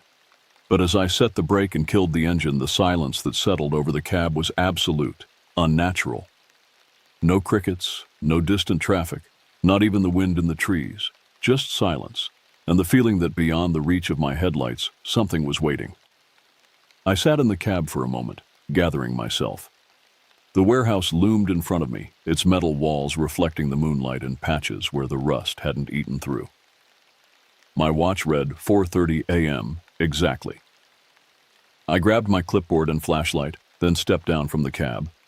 The air here was different, heavier somehow, with an undercurrent of something I couldn't quite place. Not quite decay, but something forgotten, abandoned. The gravel crunched under my boots as I approached the loading dock, each step echoing in the stillness. There was no intercom, no bell to announce my arrival, just a metal door with peeling paint and a handle that looked like it hadn't been used in years. I was raising my hand to knock when it swung open. The man standing there was exactly as the dispatcher had described. Mid-50s, wiry build, with a face that looked carved from weathered stone. His hair was slicked back, unnaturally black against his pale skin, and his eyes were dark, calculating as they sized me up. "Breckman?" His voice was gravelly, like he'd been chewing on nails his whole life. "That's me. Got a pickup scheduled." He nodded once, sharp and efficient, and motioned for me to follow him inside. I hesitated for just a second, every instinct telling me to get back in my truck and drive. But $1,500 was $1,500, and Ellie needed those braces. The inside of the warehouse was dimly lit by overhead fluorescents that buzzed and flickered, casting everything in a sickly green glow. The smell hit me immediately, musty and stale, like old books left too long in a damp basement. But underneath that was something else, something metallic and sharp that reminded me of hospital corridors. Pallets were stacked against the walls, shrouded in heavy plastic that obscured their contents. The floor was concrete, stained in places with dark splotches I tried not to look at too closely. Industrial shelving filled most of the space, loaded with crates and boxes without any markings or labels. "Through here," the man said, leading me deeper into the warehouse. We passed through a series of corridors, each one identical to the last. I tried to keep track of the turns, left, right again, but soon lost my bearings. The place was much larger than it had appeared from outside, a labyrinth of metal and concrete that seemed designed to disorient.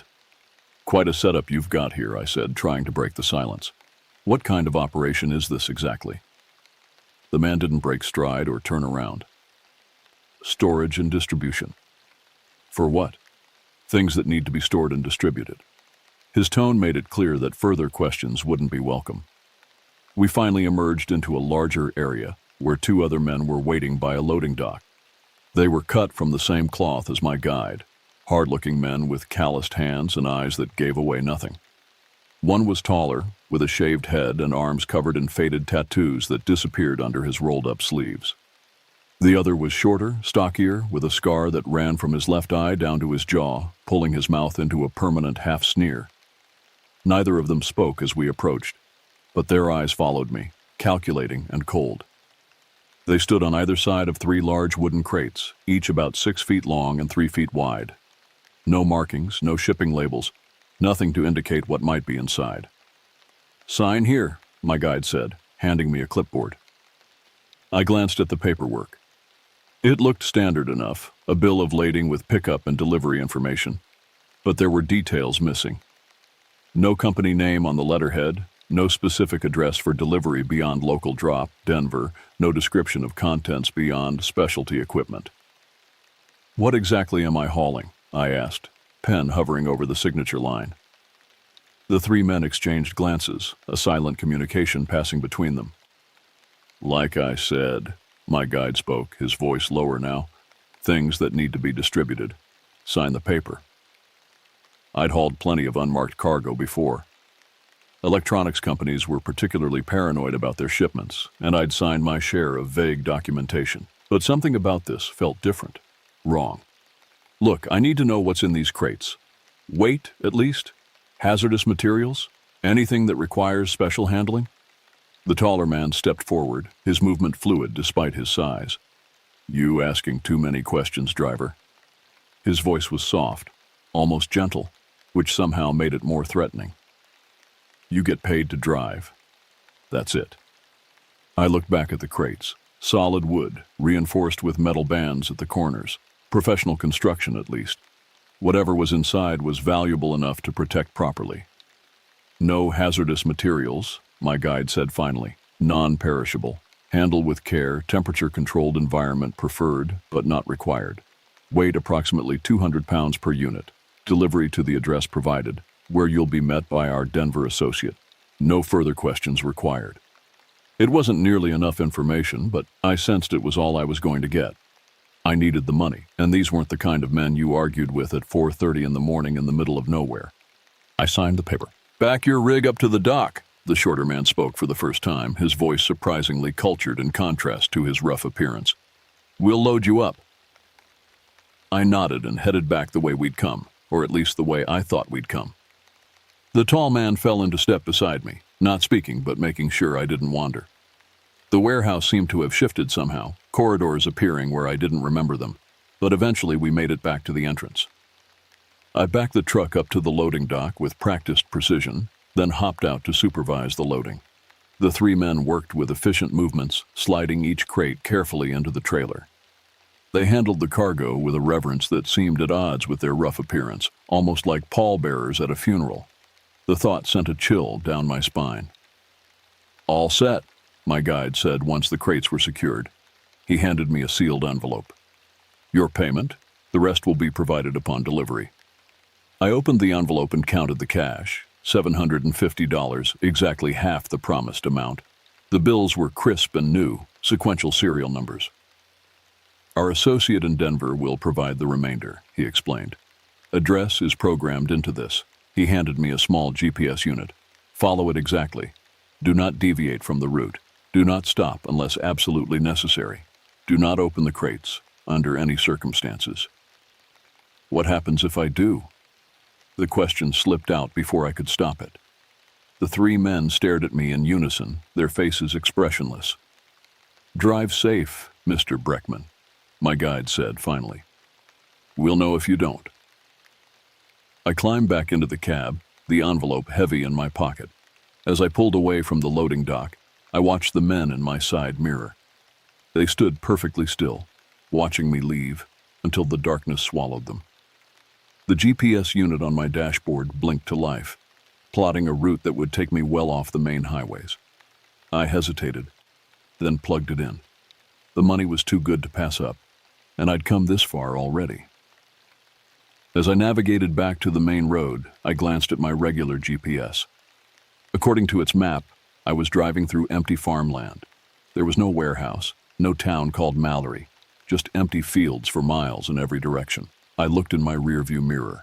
The warehouse had disappeared, swallowed by the darkness, or simply gone, as if it had never existed at all. Only the weight of the crates in my trailer and the cash in my pocket proved that any of it had been real. The GPS unit blinked, urging me southwest, away from the main highways, away from other drivers, from witnesses. I had a bad feeling about this delivery, but I was already committed, already involved, and I needed that money. So I drove, the first hints of dawn still hours away, into a darkness that seemed to deepen with every mile. The road stretched before me, an empty ribbon of asphalt cutting through the Kansas landscape. According to my regular GPS, I was about 2 hours outside of Salina, heading southwest on a state highway I'd never traveled before. The specialized GPS unit they'd given me blinked steadily on my dashboard, its route avoiding major interstates and population centers. The clock on my dashboard read 5:47 a.m. Normally, the sky would be lightening by now, the first pale fingers of dawn reaching across the horizon. But the darkness seemed to persist, thicker somehow, as if reluctant to release its hold on the world. I turned on the radio, hoping for some weather news or at least some company in the quietness of the cab. Static crackled through the speakers, broken occasionally by fragments of voices too distorted to understand. I tried several frequencies, but the result was the same, static and whispers floating through the airwaves like ghosts. I switched it off and reached for my phone instead. No service.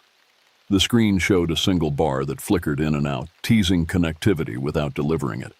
Even the GPS signal seemed weaker, though the unit they'd given me continued to function without issue. The highway narrowed as I continued, the shoulders growing tighter, the pavement rougher. Signs became scarce, and those I did pass were weathered beyond legibility, their messages lost to time and the elements. It had been at least 20 minutes since I'd seen another vehicle. The sense of isolation grew with each passing mile. I was used to solitude. It came with the job. But this was different. This was a disconnection, a severance from the world I knew. The darkness outside the windows seemed to press against the glass, watching, waiting. I shook my head to clear it. Lack of sleep and too much caffeine, that's all it was. The human mind plays tricks on itself in the small hours, creating threats from shadows and meaning from coincidence. I'd done enough night runs to know how the darkness can get to you if you let it. Still, I couldn't shake the feeling that something was wrong. The crates in my trailer seemed to have a presence, a weight beyond their physical mass. I found myself checking the mirrors more often than necessary, as if expecting to see something moving back there. Around 6:30 a.m., I spotted a sign for a rest area 1 mile ahead. My bladder had been complaining for the last 20 minutes, and despite the instructions not to stop, some necessities couldn't be ignored. I signaled and took the exit, pulling into a small, deserted parking area with a single bathroom building and a few picnic tables. I left the engine running and the headlights on, illuminating the cracked concrete and overgrown grass. The bathroom building was a simple cinder block structure, its green paint peeling to reveal gray concrete beneath. The door hung slightly ajar, a rectangle of absolute darkness. I grabbed my flashlight from the glove compartment and approached cautiously. The door creaked as I pushed it open, the sound echoing in the silent rest area. The beam of my flashlight revealed a Spartan interior. 2 stalls, a urinal, a sink with no mirror. The tiles on the floor were cracked and stained, but it was empty. No one waiting in the shadows. I used the facilities quickly, keeping my ears strained for any sound beyond the normal creaks of an old building. As I washed my hands in the sink, the water ran rust brown for several seconds before clearing. I dried my hands on my jeans and headed back to the truck. The night air was cold against my face, carrying a faint smell of decay, like roadkill baking on hot asphalt. I quickened my pace, suddenly eager to be back in the cab, back in motion. As I reached for the door handle, I froze. There, in the beam of my headlights, standing at the edge of the parking area where the pavement met the grass, was a figure. A man, tall and thin, wearing what looked like a dirty suit, his clothes hanging on his frame as if he'd recently lost a great deal of weight. His hair was wild, unkempt, and his face, what I could see of it from this distance, was pale, almost gray in the harsh light of the high beams. He stood perfectly still, watching me. Not moving, not calling out, just watching. I raised a hand in greeting, unsure if this was another driver or some local who happened to be at the rest area at this ungodly hour. The figure didn't respond. "Hello?" I called, my voice sounding small in the vast emptiness surrounding us. "You need something?" No response, no movement, just that steady, unwavering gaze. A chill ran down my spine, raising goosebumps on my arms despite the warmth of my jacket. Something about him was wrong, the way he stood, the stillness, the complete lack of acknowledgement. I climbed into the cab and locked the door, my eyes never leaving the figure. Through the windshield, I watched as he took one step forward, then another, moving with a strange, halting gait, as if each movement required conscious thought. I put the truck in gear and pulled out of the parking space, making a wide circle to head back to the highway. As I passed the figure, I got a clearer view of his face, illuminated briefly in the headlights. His eyes were wide and unblinking, sunken into a face that seemed desiccated, the skin stretched tight over prominent bones. But it was his expression that sent ice through my veins, a grin too wide for his face, revealing teeth that seemed too numerous, too sharp. And as I accelerated past him, I could have sworn those eyes followed me, turning in their sockets to track my movement even as his head remained stationary. Back on the highway, I pushed the truck as fast as I dared on the unfamiliar road. The image of that face, that grin, was burned into my mind. I checked my mirrors obsessively, half expecting to see him standing in the middle of the road behind me, still grinning, still watching. The specialized GPS beeped, indicating a turn onto an even smaller road. I followed its directions mechanically, my mind still at the rest area with the strange figure. It was then that I noticed the smell. Faint at first, barely perceptible above the normal scents of the cab. Coffee, air freshener, the lingering trace of the fast food burger I'd eaten hours ago. But it grew stronger with each passing minute. A sweet, cloying odor that reminded me of meat left too long in the sun. I checked the temperature controls for the trailer. Everything normal. The crates were secure, no signs of leakage or damage when I'd loaded them. The smell had to be coming from outside, carried through the vents by the heater. But as it intensified, filling the cab with its sickly sweet stench, I couldn't deny the obvious anymore. It was coming from inside the truck. With me. I rolled down the window, gulping the cold night air. The smell diminished, but didn't disappear entirely. It clung to the interior, to my clothes, seeming to seep from the very fabric of the seat. The road ahead curved sharply, and as I rounded the bend, my headlights illuminated a figure standing at the side of the road. My heart lurched in my chest. It was him. The same man from the rest area, now 20 miles away, standing with his thumb out as if hitchhiking. The same dirty suit, the same gaunt face, the same terrible grin visible even at this distance. I swerved instinctively, the truck fishtailing slightly before I regained control. When I looked back, the figure was gone, the roadside empty. My hands were shaking on the wheel. This wasn't happening. Couldn't be happening. The man couldn't have beaten me here on foot, and there had been no other vehicles at the rest area. It had to be someone else, someone who just looked similar in the brief glimpse I'd gotten. But the smell in the cab told a different story. It was stronger now, mixing with the metallic tang of fear that rose from my own skin. The radio crackled to life of its own accord, static giving way to a voice that emerged in fragments. Coming for... should have never... The cargo is... They're waiting. I slapped at the power button, but the voice continued, now seeming to emanate from the very air around me rather than the speakers. See you soon. The words dissolved into static, then silence. The smell began to fade, the air in the cab clearing gradually until only a faint trace remained, like a memory of rot. I drove on, my knuckles white on the steering wheel, my eyes constantly scanning the road ahead and the mirrors behind me. The sky remained stubbornly dark, though my watch insisted it was now past 7 a.m. Dawn should have broken long ago.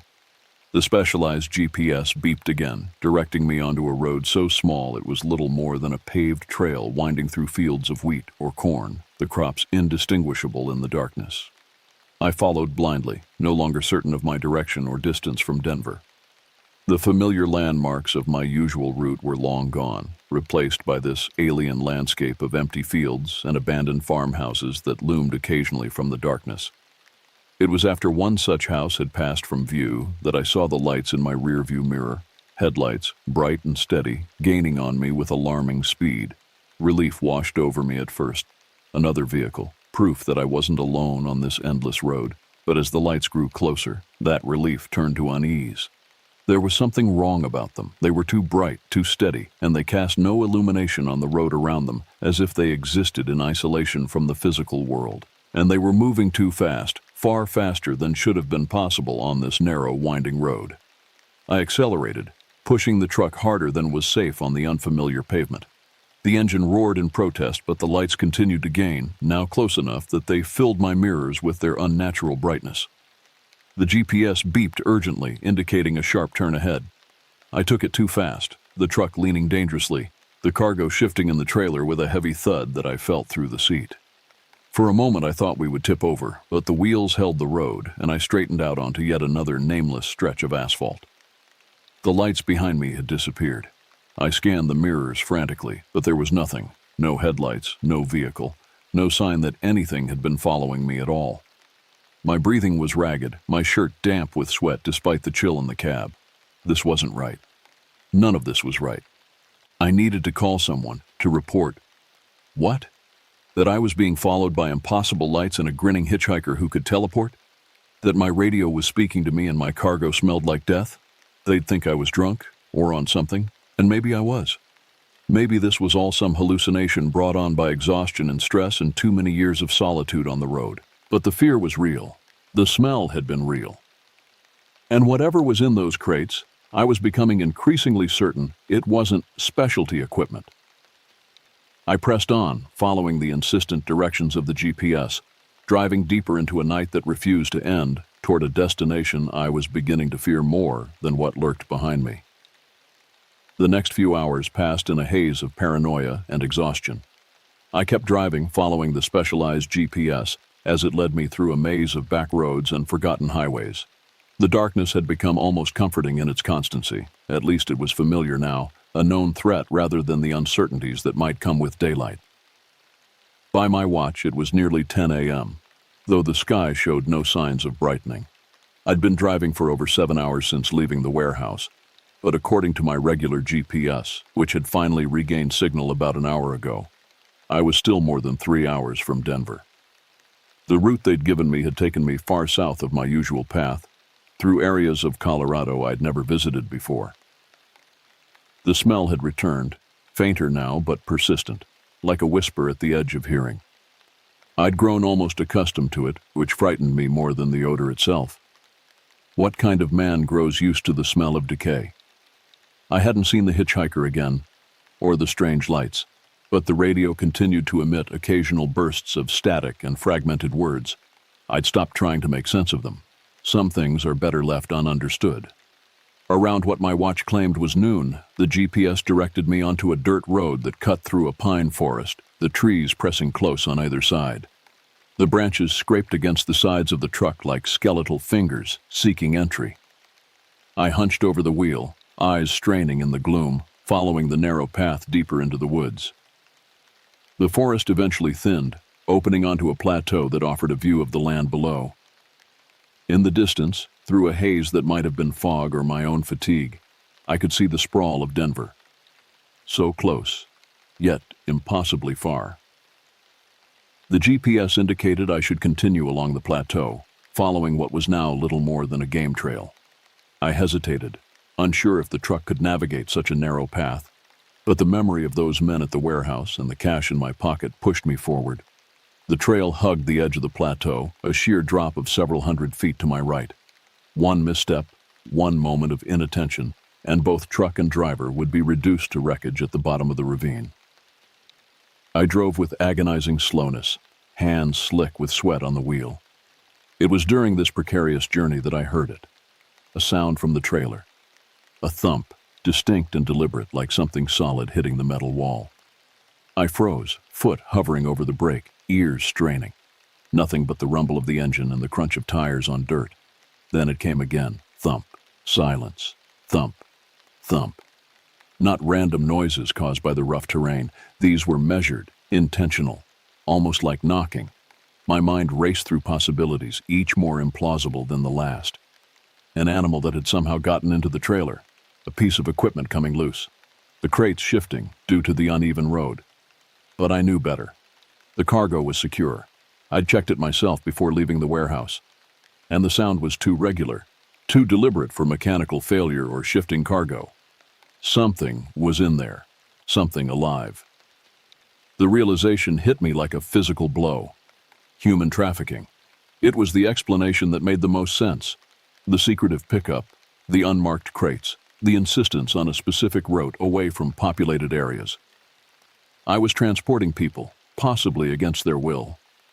Bile rose in my throat. I'd heard stories, of course. Every trucker had. Modern-day slavery hidden in plain sight on America's highways. But I never thought I'd be a part of it, unwittingly or otherwise. I pulled over at the first spot wide enough to accommodate the truck, the tires crunching on loose gravel. The knocking had stopped, but the silence was somehow worse, charged with anticipation. I sat in the cab, weighing my options. If there were people in those crates, I couldn't in good conscience continue the delivery. But if I called the authorities, I'd be implicated. And if the cargo was something else entirely, drugs perhaps, or stolen goods, I'd still be in serious trouble. And then there were the men from the warehouse.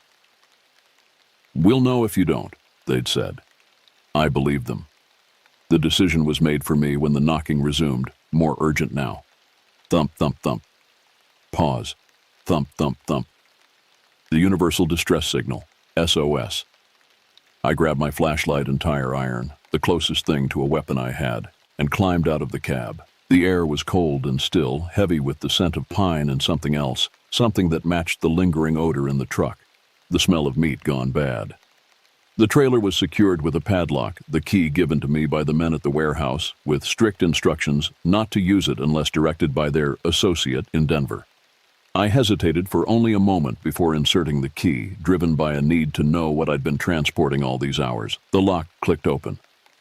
I took a deep breath, steeling myself for what I might find, and swung the doors wide.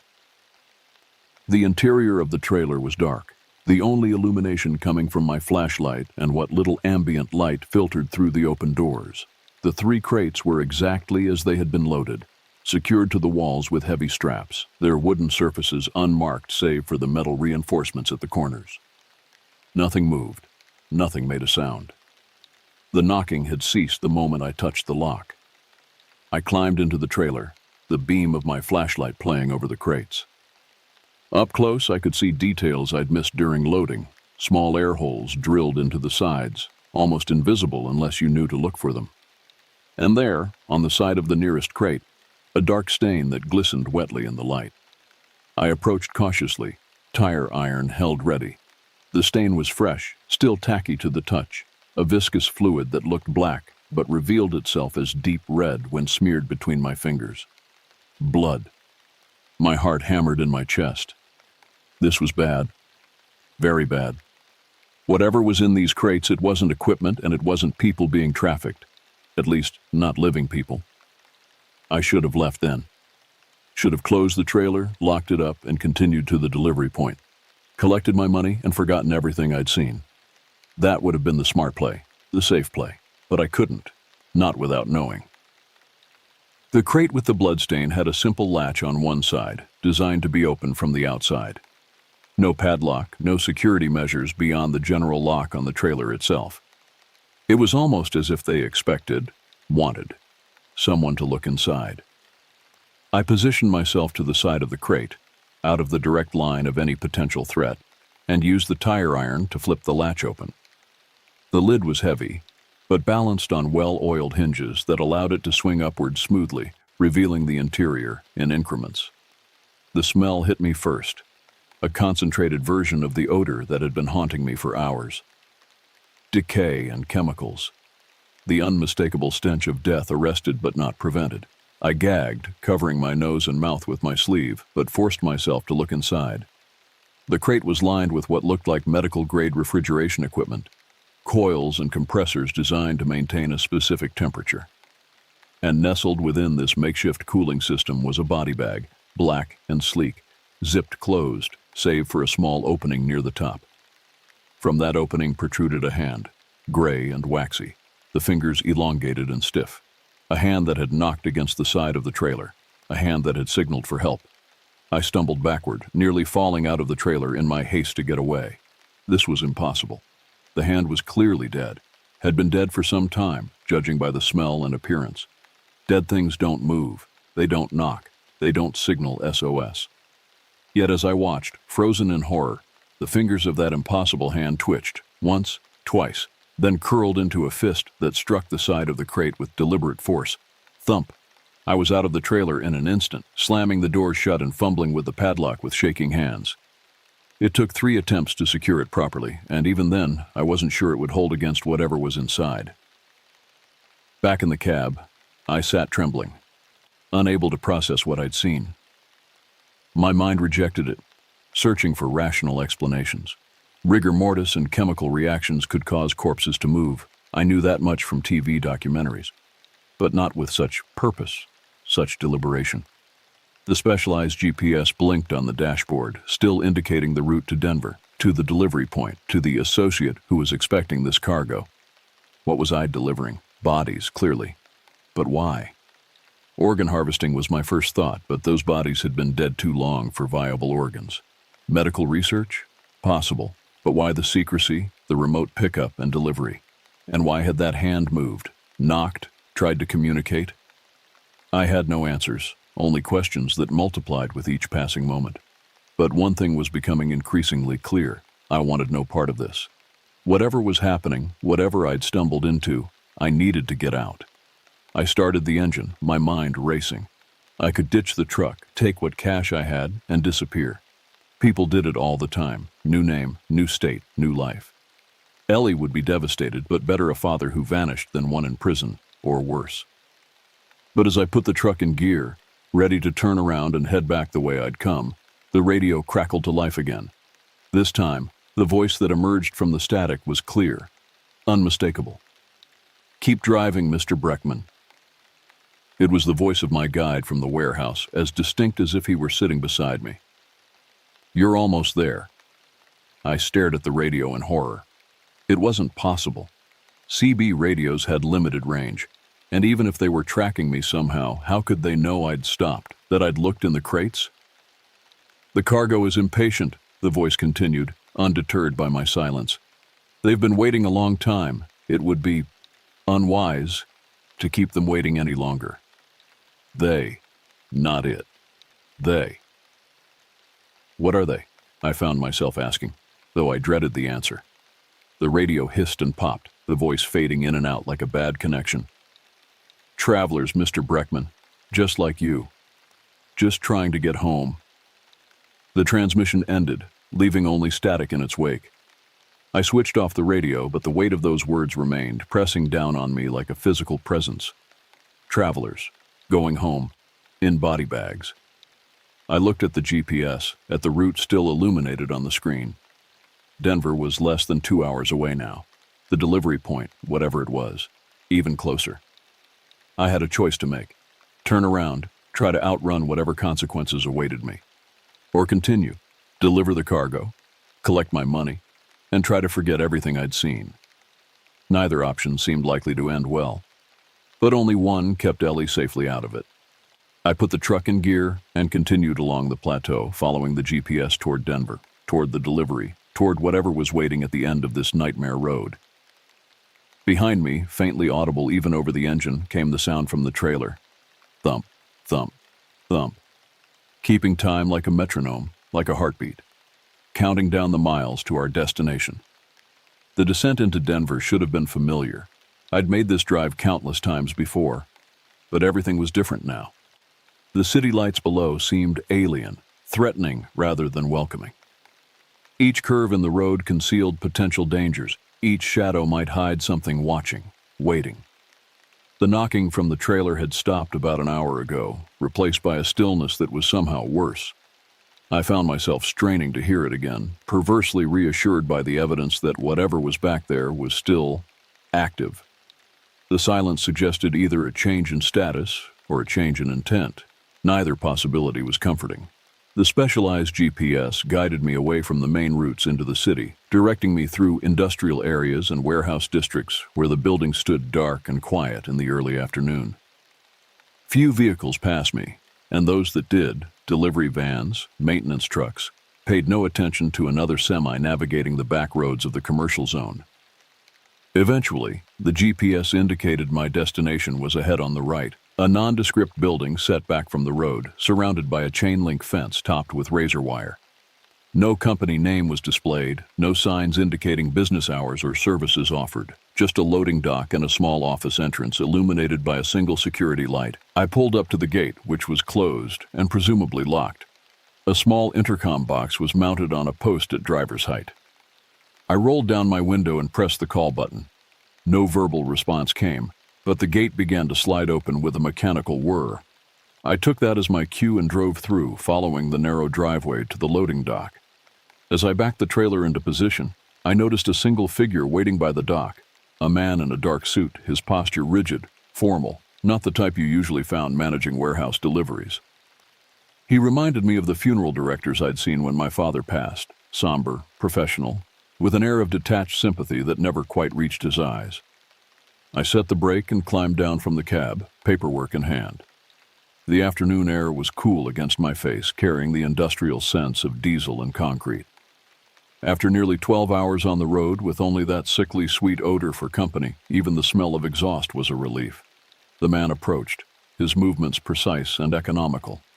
Up close, he was younger than I'd initially thought, maybe early 30s, with close-cropped dark hair and pale skin that suggested he spent little time outdoors. His suit was expensive, well-tailored, incongruous in these surroundings.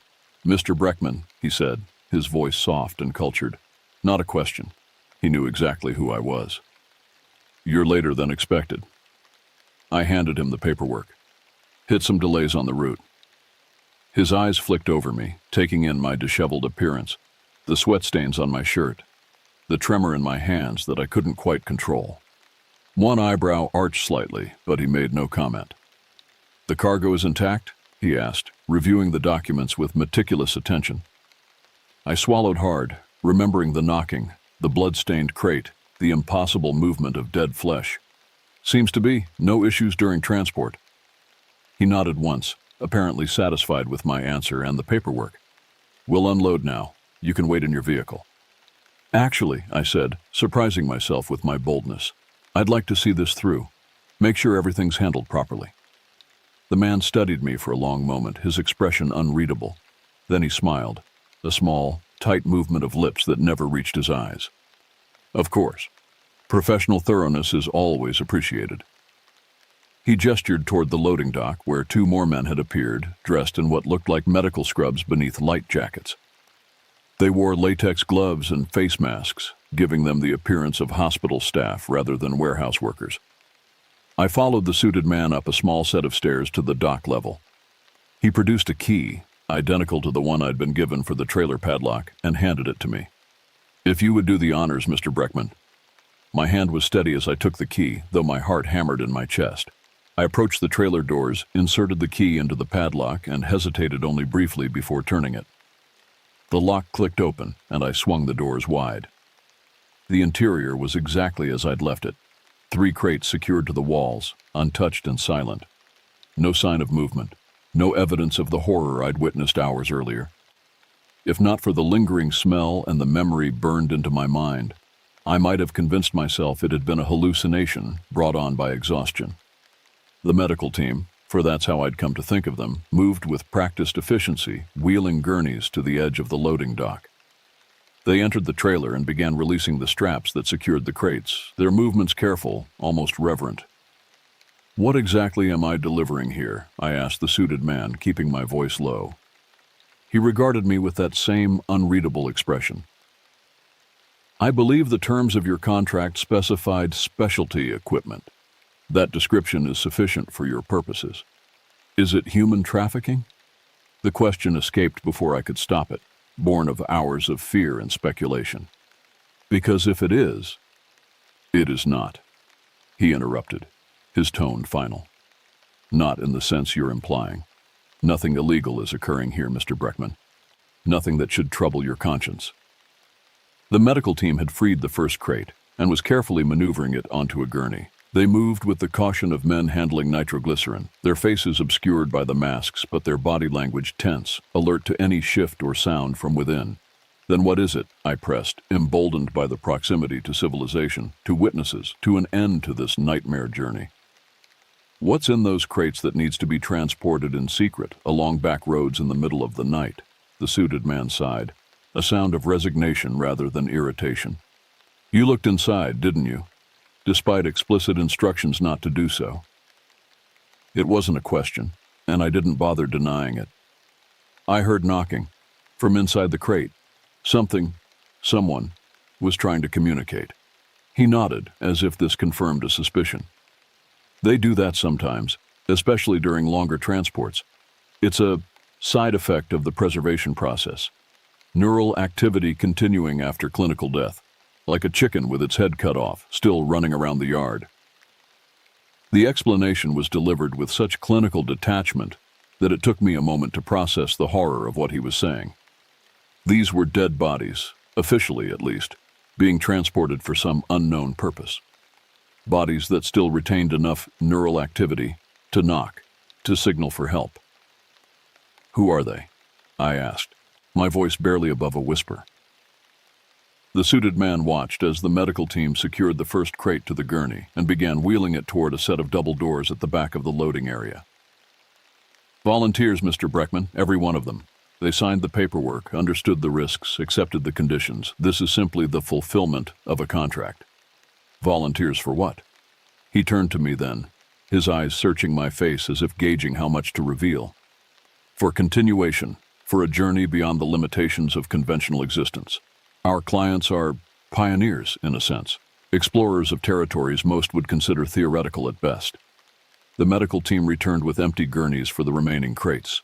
They worked quickly now, as if eager to complete the transfer and retreat behind those double doors with their unsettling cargo. You're not making any sense, I said, frustration mounting. What kind of journey can a dead body take? The suited man's smile widened fractionally. Who said anything about a dead body, Mr. Breckman? Clinical death is merely a transitional state, the cessation of certain biological processes. It doesn't necessarily mean the end of consciousness, of being. A chill ran down my spine that had nothing to do with the evening air. What are you saying? I'm saying that death, as you understand it, is a limited perspective, a cultural construct based on incomplete information. He gestured toward the trailer, where the final crate was being secured to a gurney. Our clients have chosen to explore alternatives, to test the boundaries between states of existence. The medical team wheeled the last gurney toward the double doors, which swung open automatically as they approached. Beyond was a corridor, brightly lit and clinical, more hospital than warehouse. I caught a glimpse of other personnel inside, more individuals in scrubs, moving with purpose around equipment that looked both medical and unfamiliar. The human consciousness is remarkably resilient, the suited man continued, his voice taking on the cadence of a lecturer. Under the right conditions, with the appropriate preparation and technology, it can persist beyond the failure of its original biological housing. It can migrate. Migration. Travelers. Going home. The pieces were falling into place, forming a picture too bizarre, too terrifying to fully comprehend. You're talking about what? Soul transfer? Possession? That's unscientific? Superstitious? Please, Mr. Breckman. He actually chuckled, the sound devoid of genuine humor.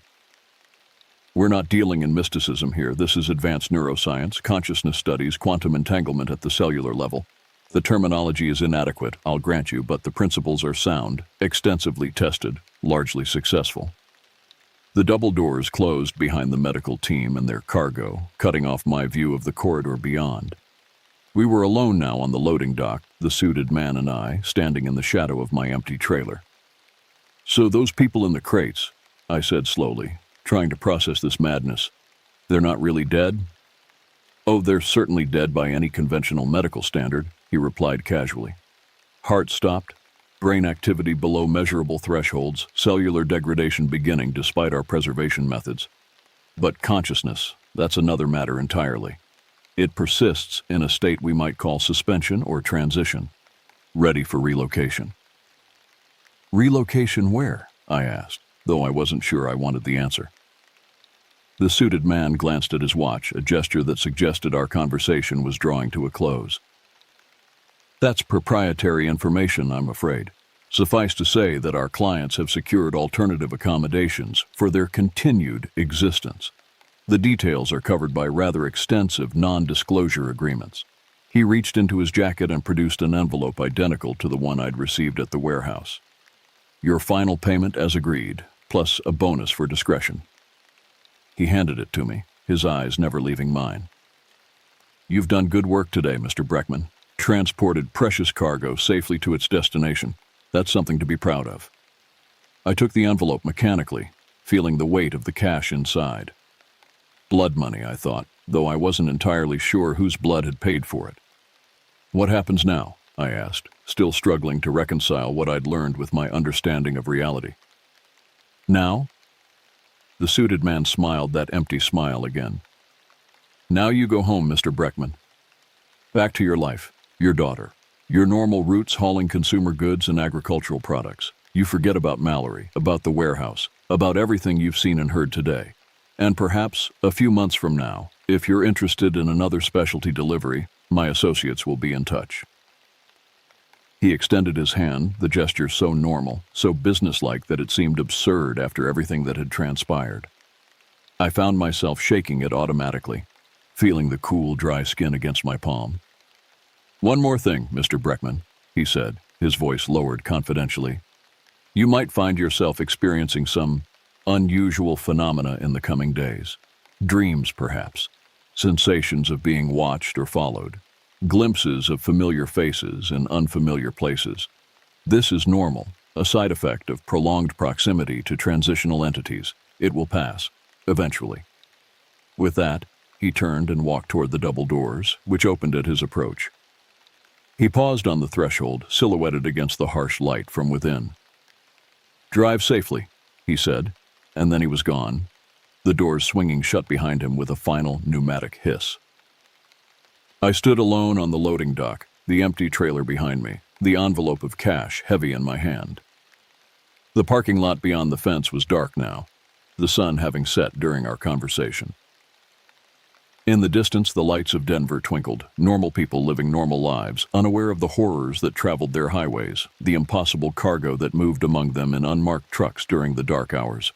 I returned to my cab and started the engine, its familiar rumble providing little comfort.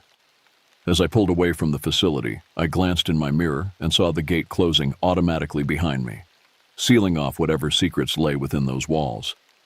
Back on the main road, headed toward the truck stop where I planned to shower and rest before my return journey, I found myself scanning the sidewalks, the bus stops, the clusters of pedestrians waiting to cross at intersections, looking for familiar faces in unfamiliar places, for travelers who had found new accommodations. At a red light, I reached for my phone and pulled up Ellie's picture, her gap-toothed smile, her eyes bright with mischief and intelligence. I'd make this right, I decided. Take the money, pay for her braces, then find another job. One that didn't involve warehouses that appeared and disappeared, or cargo that knocked from inside its crate. One that let me sleep at night without wondering what traveled the highways after dark. The light turned green, and I continued on, trying to focus on the road ahead rather than the shadows at its edges. But as I drove, I couldn't shake the feeling that I was being watched. By eyes that had seen beyond the veil of death. By travelers who had found their way home through means I couldn't begin to comprehend. And somewhere in the back of my mind, like a radio tuned to a distant frequency, I could swear I heard knocking, faint but persistent, calling for attention, for recognition, for release. I turned up the radio to drown it out and drove on into the night, the envelope of cash on the seat beside me, the memory of Mallory already fading like a half-remembered dream or nightmare.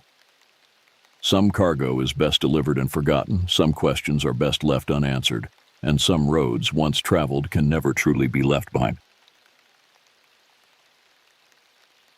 The first light of dawn was just breaking over the eastern ridge as our convoy of 3 SUVs wound its way deeper into the wilderness.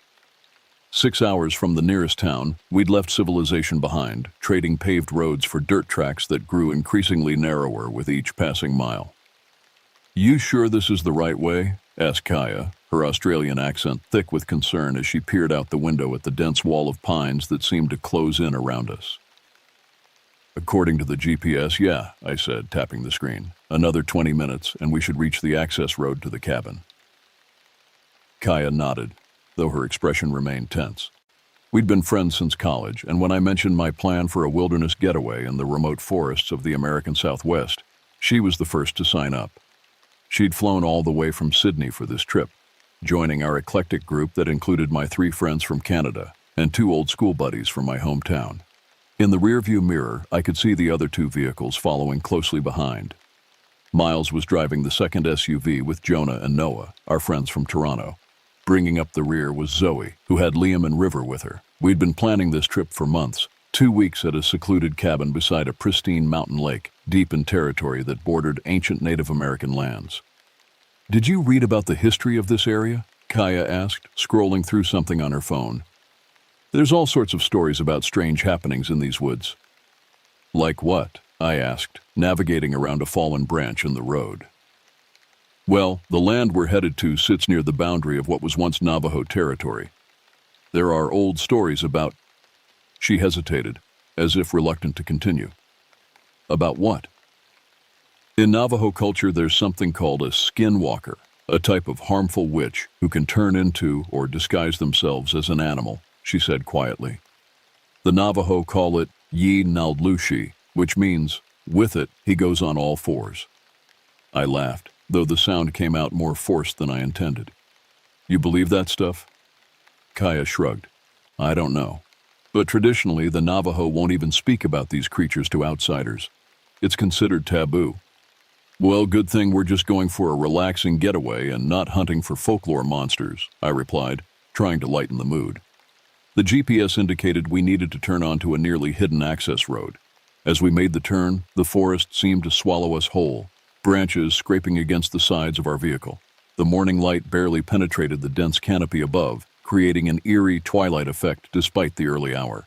After another 15 minutes of increasingly rough terrain, the trees finally parted to reveal our destination.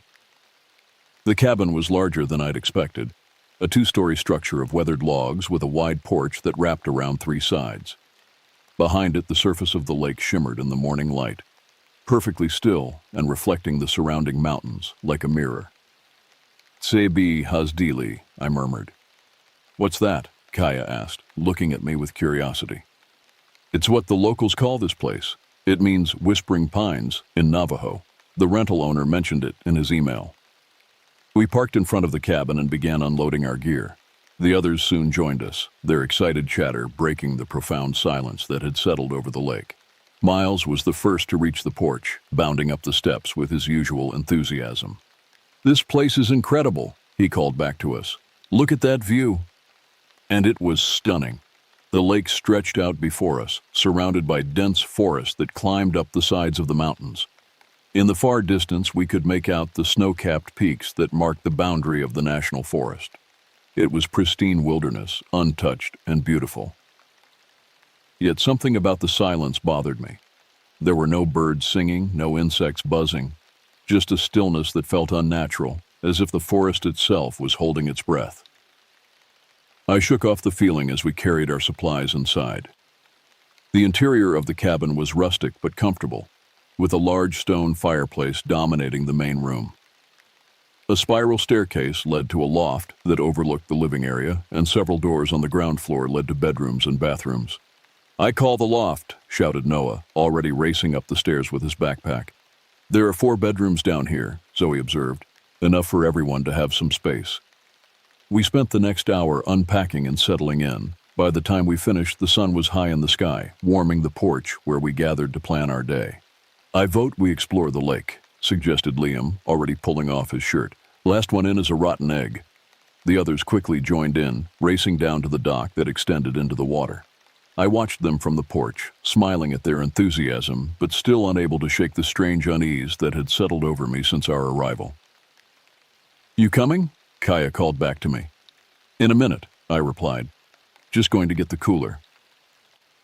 Inside the cabin, I paused at the window, watching my friends splashing in the clear waters of the lake. The sunlight reflected off the surface, creating shifting patterns that danced across their laughing faces. Everything looked perfect, idyllic even. So why couldn't I shake the feeling that we were being watched? As I turned to grab the cooler from the kitchen, something caught my eye through the side window. A movement at the edge of the forest, just a quick flash of something dark and low to the ground. I squinted, trying to make out what it might have been, but whatever it was had disappeared back into the shadows of the trees. Probably just a deer, I told myself. Or maybe a coyote. But Kaya's words from earlier echoed in my mind. With it, he goes on all fours. I pushed the thought away and headed outside with the cooler, determined to enjoy our first day in paradise. The first signs of trouble came that evening. We'd spent the day swimming and exploring the immediate surroundings of the cabin, staying within sight of the lake. As the sun began to set, we gathered on the porch with drinks in hand, watching as the sky turned from blue to orange to deep crimson. Time to get the fire going, announced Jonah, heading inside to the fireplace. It's going to get cold once the sun goes down. Miles and I volunteered to gather more firewood. The rental owner had left a good supply stacked against the side of the cabin, but Miles insisted we'd need more for a proper fire. I saw a fallen tree about 50 yards into the woods, he said, already grabbing a flashlight. Come on, we can chop some fresh logs. I hesitated, looking at the darkening tree line. Maybe we should just use what we have for tonight, Miles laughed. Don't tell me Kaya's stories got to you. Come on, man, we'll be quick. Reluctantly, I followed him toward the edge of the forest, carrying an axe while he led the way with the flashlight. The shadows lengthened as we walked, stretching like dark fingers across the ground. The fallen tree was where Miles had spotted it earlier, a massive pine that had toppled in some recent storm. It would provide plenty of dry wood. We set to work chopping it into manageable pieces, the sound of our axe strokes echoing through the otherwise silent forest. Doesn't it seem weird to you? I asked as we worked. What? How quiet it is. No birds, barely any insects. Miles paused, listening. Huh, you're right. That is strange. A twig snapped somewhere in the darkness beyond our small circle of light. We both froze, peering into the gloom. Hello? Miles called out, swinging the flashlight toward the sound. Nothing moved. The beam of light revealed only more trees, their trunks creating a maze of shadows. Probably just a deer, Miles said, the same explanation I'd given myself earlier. But I wasn't convinced. The feeling of being watched had returned, stronger now, a prickling sensation at the back of my neck. Let's get back, I suggested, gathering as many of the logs as I could carry. Miles nodded, suddenly eager to return to the cabin as well. We hurried back, repeatedly glancing over our shoulders at the darkened forest behind us. When we reached the porch, Kaya met us with a concerned expression. Everything okay? You guys look like you've seen a ghost. Just spooked ourselves, Miles replied with a forced laugh. Too many horror movies. Inside, the others had prepared dinner, and the warmth and light of the cabin soon chased away our unease. We ate, drank, and shared stories around the fire, the conversation flowing easily among friends. But every so often, someone would pause and glance toward the windows, where the night pressed against the glass like a living thing. After dinner, Zoe suggested we play a game. I've got cards, or we could do charades. How about ghost stories? Suggested River with a mischievous grin. We are in the middle of nowhere, after all. A nervous laugh rippled through the group. I don't know if that's a good idea, I said, thinking of the strange silence in the forest and the feeling of being watched. Oh, come on, River insisted. It's tradition. You can't go to a cabin in the woods and not tell ghost stories. Before I could protest further, the lights flickered, dimmed, and then went out entirely. The only illumination came from the fire in the hearth, casting long shadows across the room. Perfect timing, River laughed, though there was a note of unease in his voice. Probably just a generator hiccup, Noah suggested, already heading for the door. I'll check it out. I'll come with you, Miles offered, grabbing his flashlight again. Be careful, Kaya called after them, and stay together. The rest of us huddled closer to the fire, trying to pretend we weren't rattled by the sudden darkness. Liam found some candles in a kitchen drawer and lit them, placing them around the room to create small islands of light. Outside, we could hear Miles and Noah talking as they circled the cabin, looking for the generator. Their voices grew fainter as they moved around to the back. So, about those ghost stories, River began, seemingly determined to continue despite the ominous atmosphere. Actually, I interrupted, Kaya was telling me about some local legends on the drive up. Weren't you, Kaya? All eyes turned to her. In the firelight, her expression was hesitant. I don't know if we should talk about it, she said quietly. Come on, urged Zoe. If you've got a local spooky story, you have to share. Kaya sighed. It's not just a story, it's a belief. In Native American lore, particularly Navajo, there's a being called a skinwalker. What's that? Liam asked, leaning forward. It's a type of witch that can transform itself into an animal, Kaya explained reluctantly. They're shapeshifters who can take the form of any animal at will. Like a werewolf? Asked Jonah. No, not exactly. Skinwalkers choose which animal to become based on the abilities they need, speed, strength, stealth, and they can change from one animal to another if they need to. And you think there are skinwalkers around here? River asked, his earlier enthusiasm for ghost stories somewhat dimmed. For the Navajo and other tribes of the Southwest, the tales of skinwalkers are not mere legend. The belief is strongly held, Kaya said. These woods are part of their territory. A heavy silence fell over the group. The fire crackled in the hearth, sending sparks up the chimney. Outside, the wind had picked up, whispering through the pines that surrounded the cabin. But that's just a story, right? Jonah finally said. I mean, there's no such thing as... A scream cut through the night, shocking us all to our feet. It came from outside, somewhere behind the cabin, where Miles and Noah had gone to check the generator. What the hell was that? Zoe gasped. Before anyone could answer, the back door burst open and Noah stumbled in, breathing hard, his face pale with terror. Something's out there, he panted. Something not right. Where's Miles? I demanded, already moving toward the door. Noah shook his head, his eyes wide. It took him. It just took him. What do you mean, it took him? I grabbed Noah by the shoulders. What happened out there? Noah was shaking, his eyes unfocused. We found the generator behind the cabin. It just needed to be reset. But then, we heard something moving in the trees. What kind of something? River asked, his voice barely above a whisper. I don't know, it was dark. Miles shined his flashlight toward the sound, and we saw eyes reflecting back. Red eyes. Noah swallowed hard. Miles thought it was a coyote or something. He started walking toward it. And then, I prompted when Noah fell silent. It moved, so fast, not like any animal I've ever seen. It was on 4 legs, but then it stood up, like a man but not. And Miles. Noah's voice broke. It grabbed him, dragged him into the trees. I ran. Silence fell over the cabin as we processed Noah's words. The fire popped in the hearth, making us all jump. We need to call for help, Zoe said, already pulling out her phone. There's no signal, she added after a moment, her voice rising with panic. The landline, Liam suggested, pointing to an old telephone on the wall by the kitchen. Jonah rushed to it, picked up the receiver, and listened. Dead, he reported grimly. There must be a radio or something, I said, starting to search through the cabin's cupboards and drawers. The owner would have some way to communicate in case of emergencies. As we searched frantically for any means of contacting the outside world, a low, mournful howl rose from the forest. It wasn't like any wolf or coyote I'd ever heard. Too deep, almost human in its inflection.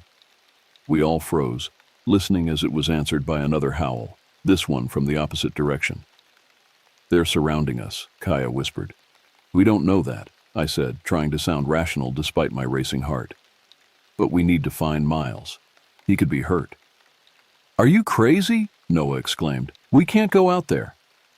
We can't just leave him, I argued. What if whatever dragged him away is still out there? If we go out there now, in the dark, with those things around, we'll all end up missing, Jonah reasoned. We need to wait until daylight. Another howl split the night, closer this time. It was followed by a scratching sound at the front door, like claws dragging down the wood. Zoe stifled a scream. River pulled her away from the door, back toward the fire. Whatever it is, it can't get in, I said with more confidence than I felt. The doors are solid, and all the windows have shutters. As if in response to my words, something heavy slammed against the side of the cabin, rattling the shutters on the windows. We heard more scratching, then a low growl that seemed to emanate from multiple directions at once. Get the shutters, I ordered, moving to the nearest window. Make sure they're all secured.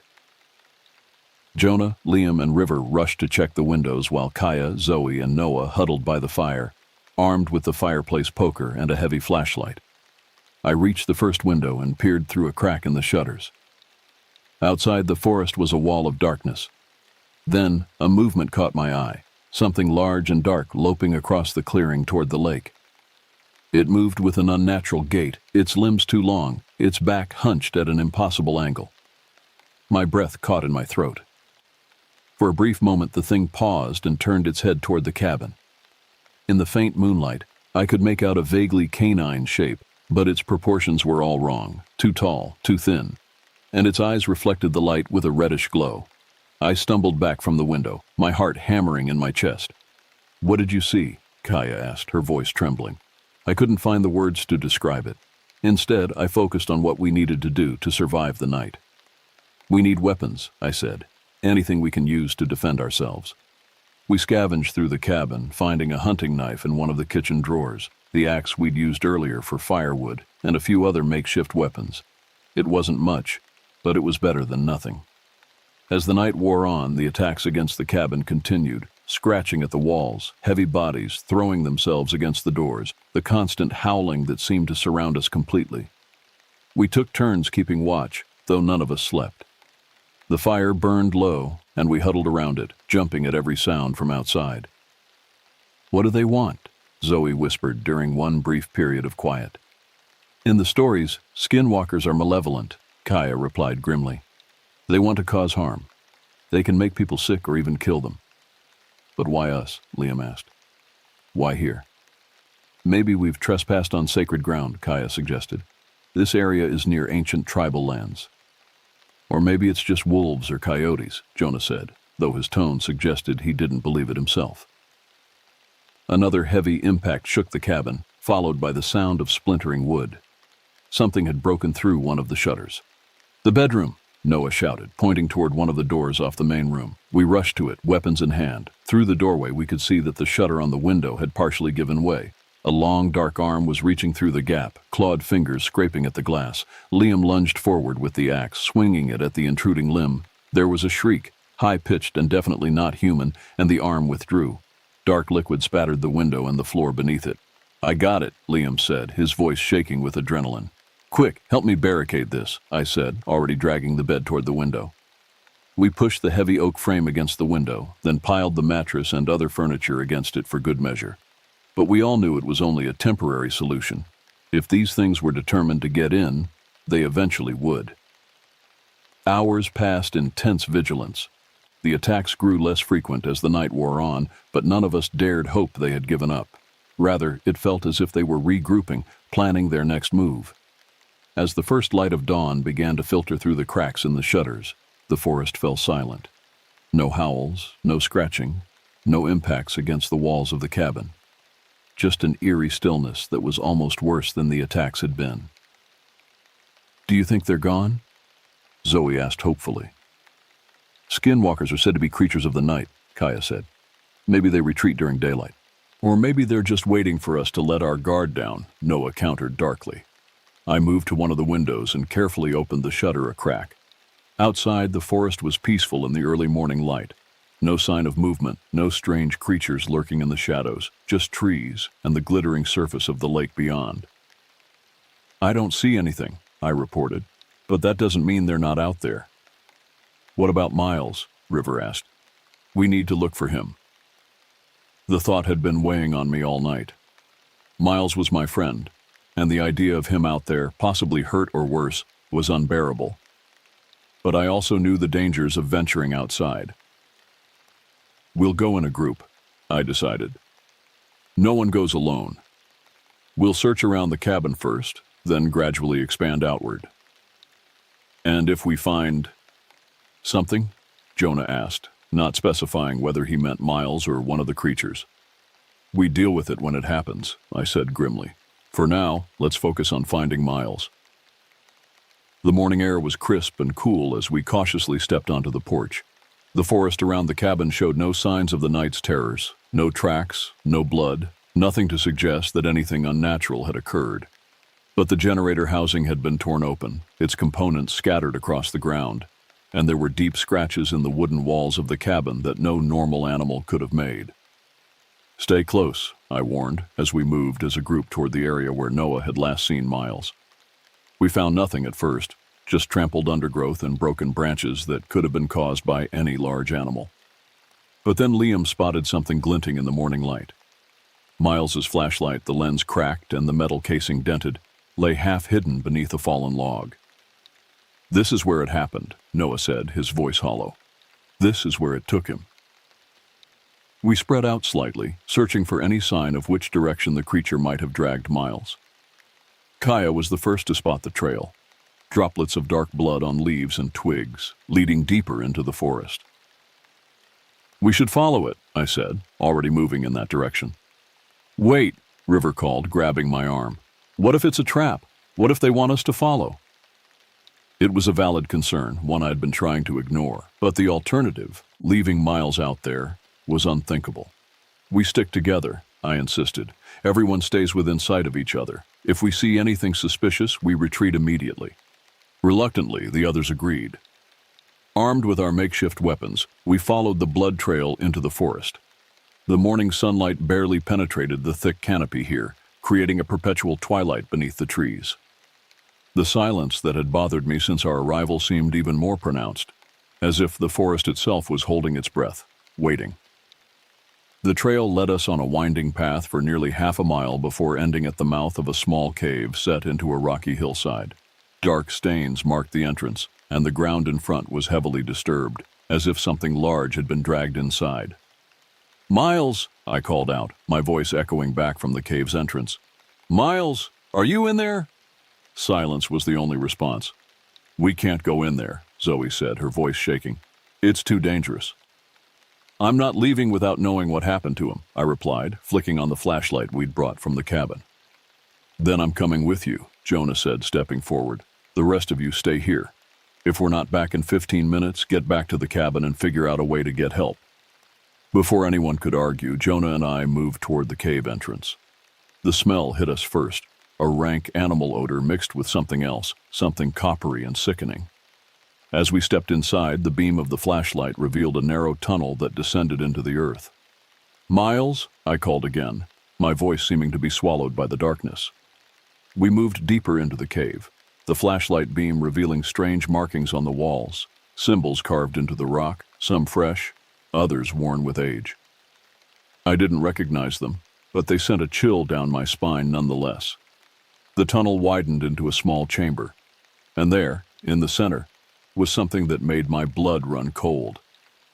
A pile of bones, some old and yellowed, others disturbingly fresh.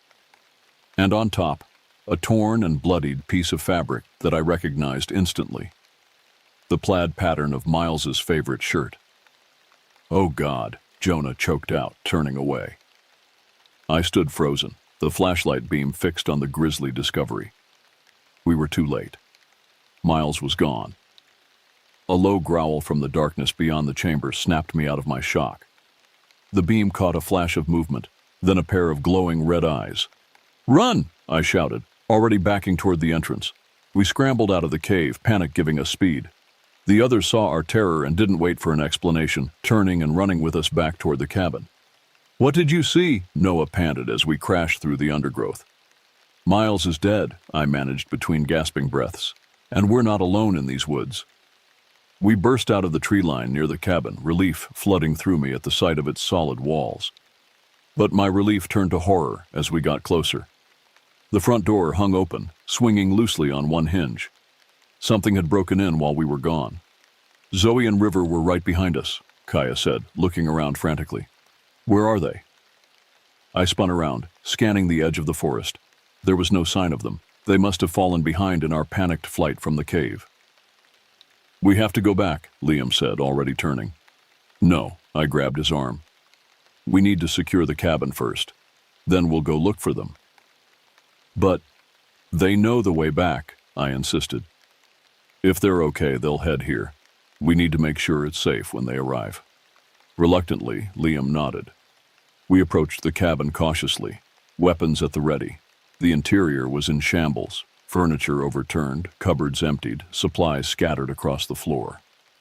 But there was no sign of whatever had broken in. "Check every room," I ordered.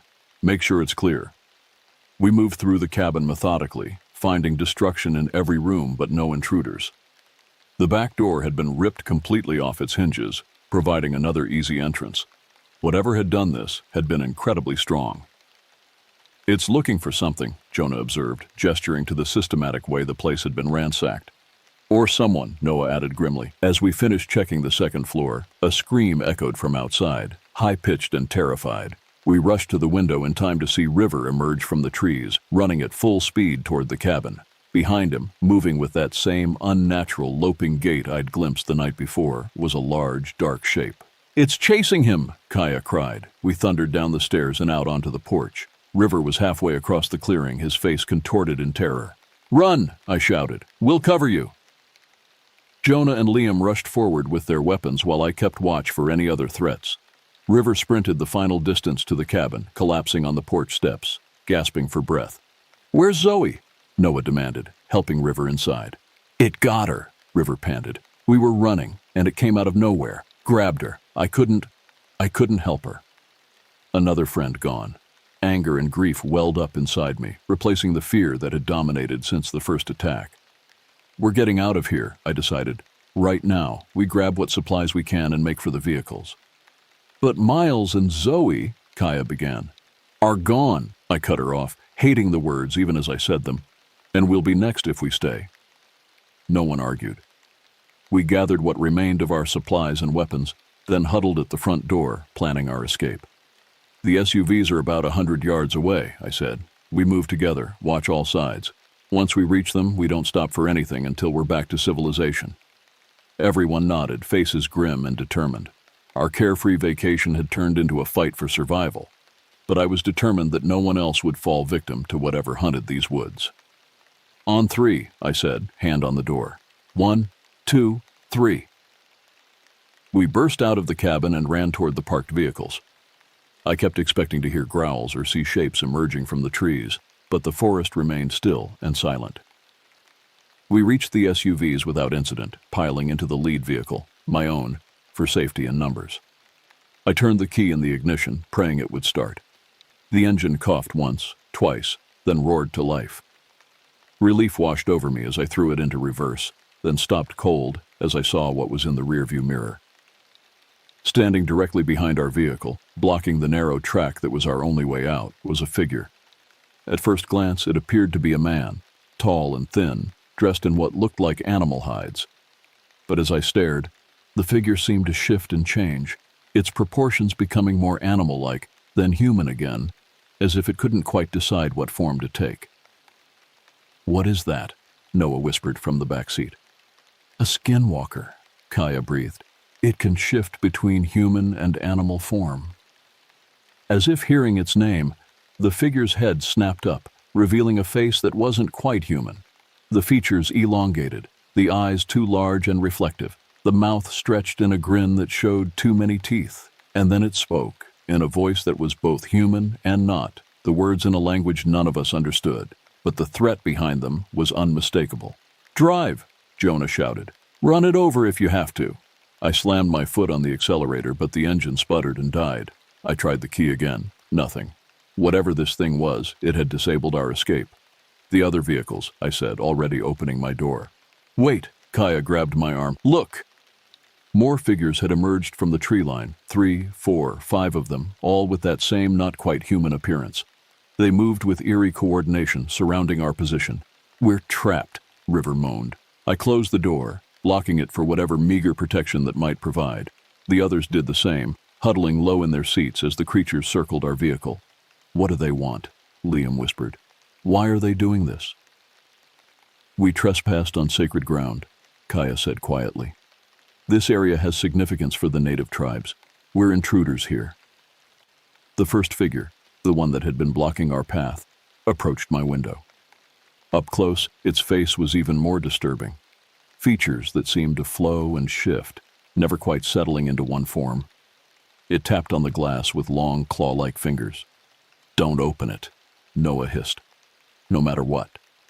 The creature's mouth moved, forming words I couldn't hear through the glass.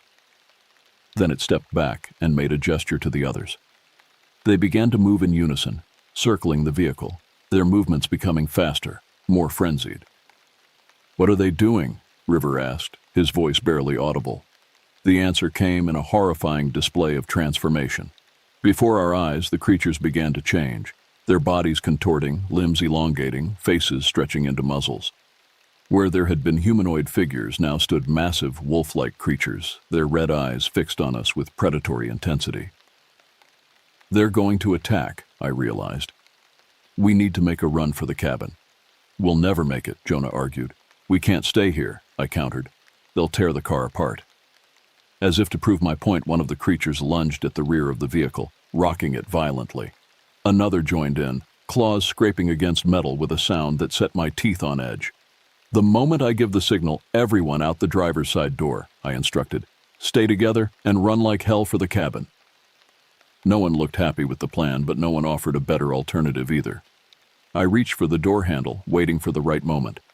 The creatures continued their assault on the vehicle, denting metal and cracking glass. One leaped onto the roof, its weight causing the ceiling to buckle inward. We were running out of time. "Now!" I shouted, flinging open the door. We spilled out of the vehicle, weapons in hand, and sprinted toward the cabin. Behind us, howls of rage filled the air as the creatures realized their prey was escaping. I risked a glance back and immediately wished I hadn't. They were coming after us, moving with impossible speed on all fours. "Faster!" I urged, seeing the cabin just ahead. We reached the porch, scrambling inside and slamming what remained of the front door behind us.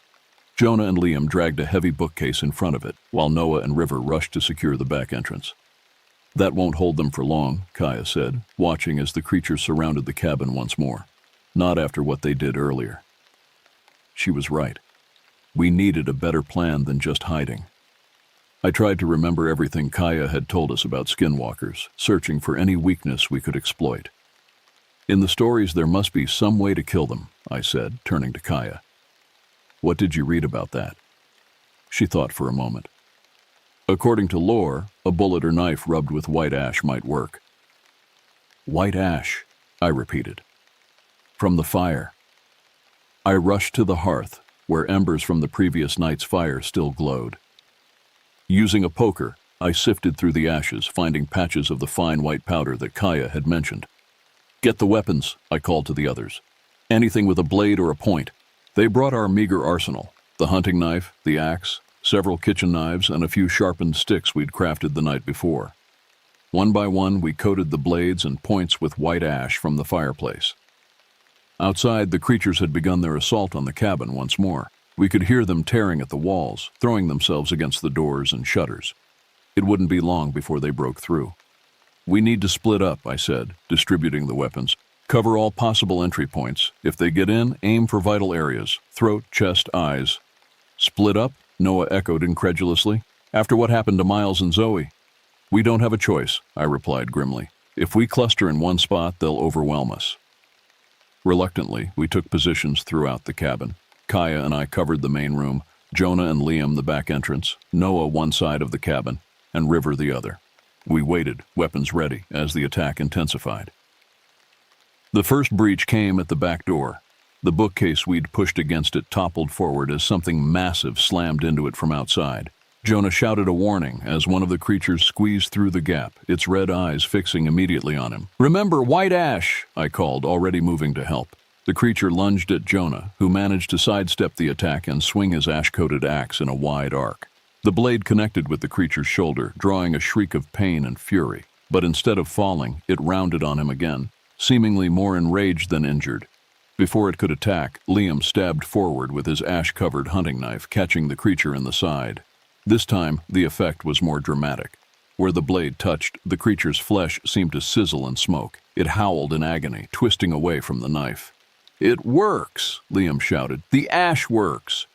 Emboldened, Jonah swung the axe again, this time striking the creature's neck. It collapsed to the floor, its form seeming to shimmer and shift before our eyes. One moment the wolf-like monster, the next a more human figure, then back again. There was no time to celebrate our first victory. More creatures were breaking in, through windows, the damaged doors, even tearing through the wooden walls in places. We fought desperately, using our ash-coated weapons to fend them off. I found myself back to back with Kaya in the main room, surrounded by 3 of the shapeshifters. They circled us warily, having seen what happened to their companion. "Don't let them separate us," I warned, keeping my knife pointed at the nearest one. "There's something else," Kaya said suddenly. "In the stories, if you know a skinwalker's true name and speak it aloud, it robs them of their power." "Great, but how are we supposed to know their names?" I asked, dodging as one of the creatures lunged at me. "I don't know," Kaya admitted, swinging her own weapon at another attacker. The fight raged throughout the cabin. Noah's scream from one of the bedrooms told me we'd lost another friend. but there was no time to grieve, no time to do anything but fight for survival. Somehow we managed to drive the creatures back, inflicting enough damage with our ash-coated weapons that they retreated temporarily. But our victory was short-lived. Of our original group of 8, only 4 remained. Myself, Kaya, Jonah, and Liam. Noah and River had fallen in the attack, their bodies dragged away by the retreating skinwalkers. "We can't stay here," Jonah said, nursing a deep gash in his arm. "They'll be back, and there are too many of them." "Where can we go?" Liam asked. "They disabled the vehicles, and we're miles from anywhere." "The lake," I suggested, an idea forming. "If we can get to the dock, maybe take the boat." "Water," Kaya interrupted. "In many Native American beliefs, water is a boundary that evil spirits and witches cannot cross." "So if we can reach the middle of the lake?" I began. "They might not be able to follow," Kaya finished. It was a desperate plan, but it was all we had. We gathered what remained of our weapons and supplies, reapplying ash to the blades. The sun was beginning to set, and we all knew that the creatures would be even more powerful in darkness. "We go at dusk," I decided, "in the last light. They'll be expecting us to wait until full dark to make our move." The others nodded, too exhausted and traumatized to argue. We spent the remaining daylight hours fortifying our position as best we could and preparing for our desperate dash to the lake. As the sun began to dip below the tree line, casting long shadows across the clearing, we gathered at what remained of the front door. Through the broken shutters, we could see the forest's edge, where shapes were already gathering, moving restlessly among the trees. "Remember, stay together," I said. "No matter what happens, we reach that dock as a group." "And if we make it to the lake?" Jonah asked quietly. "Then we take the boat to the far shore and hike out," I replied. "It's another 10 miles or so to the main road, but it's our best chance." Kaya squeezed my hand. In her eyes, I saw the same determination that I felt. We would make it, or we would die trying. "Ready?" I asked, gripping my knife tightly. 3 nods answered me. "Then let's go." We burst out of the cabin and sprinted toward the lake. Immediately, howls erupted from the forest and dark shapes detached themselves from the shadows, racing to intercept us. But we had the advantage of surprise, and our head start gave us a chance.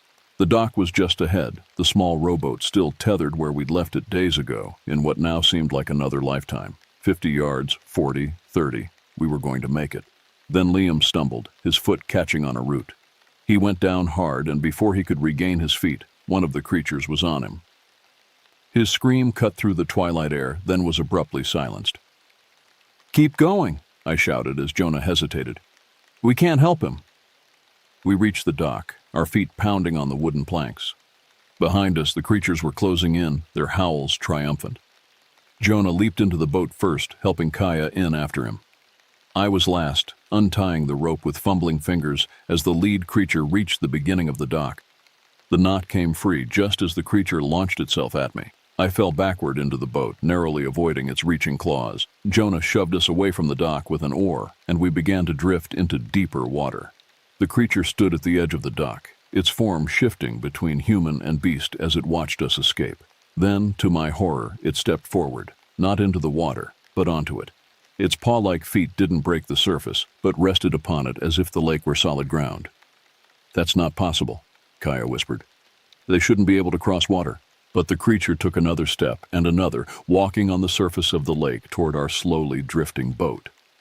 "Row!" I shouted to Jonah. "Row for your life!"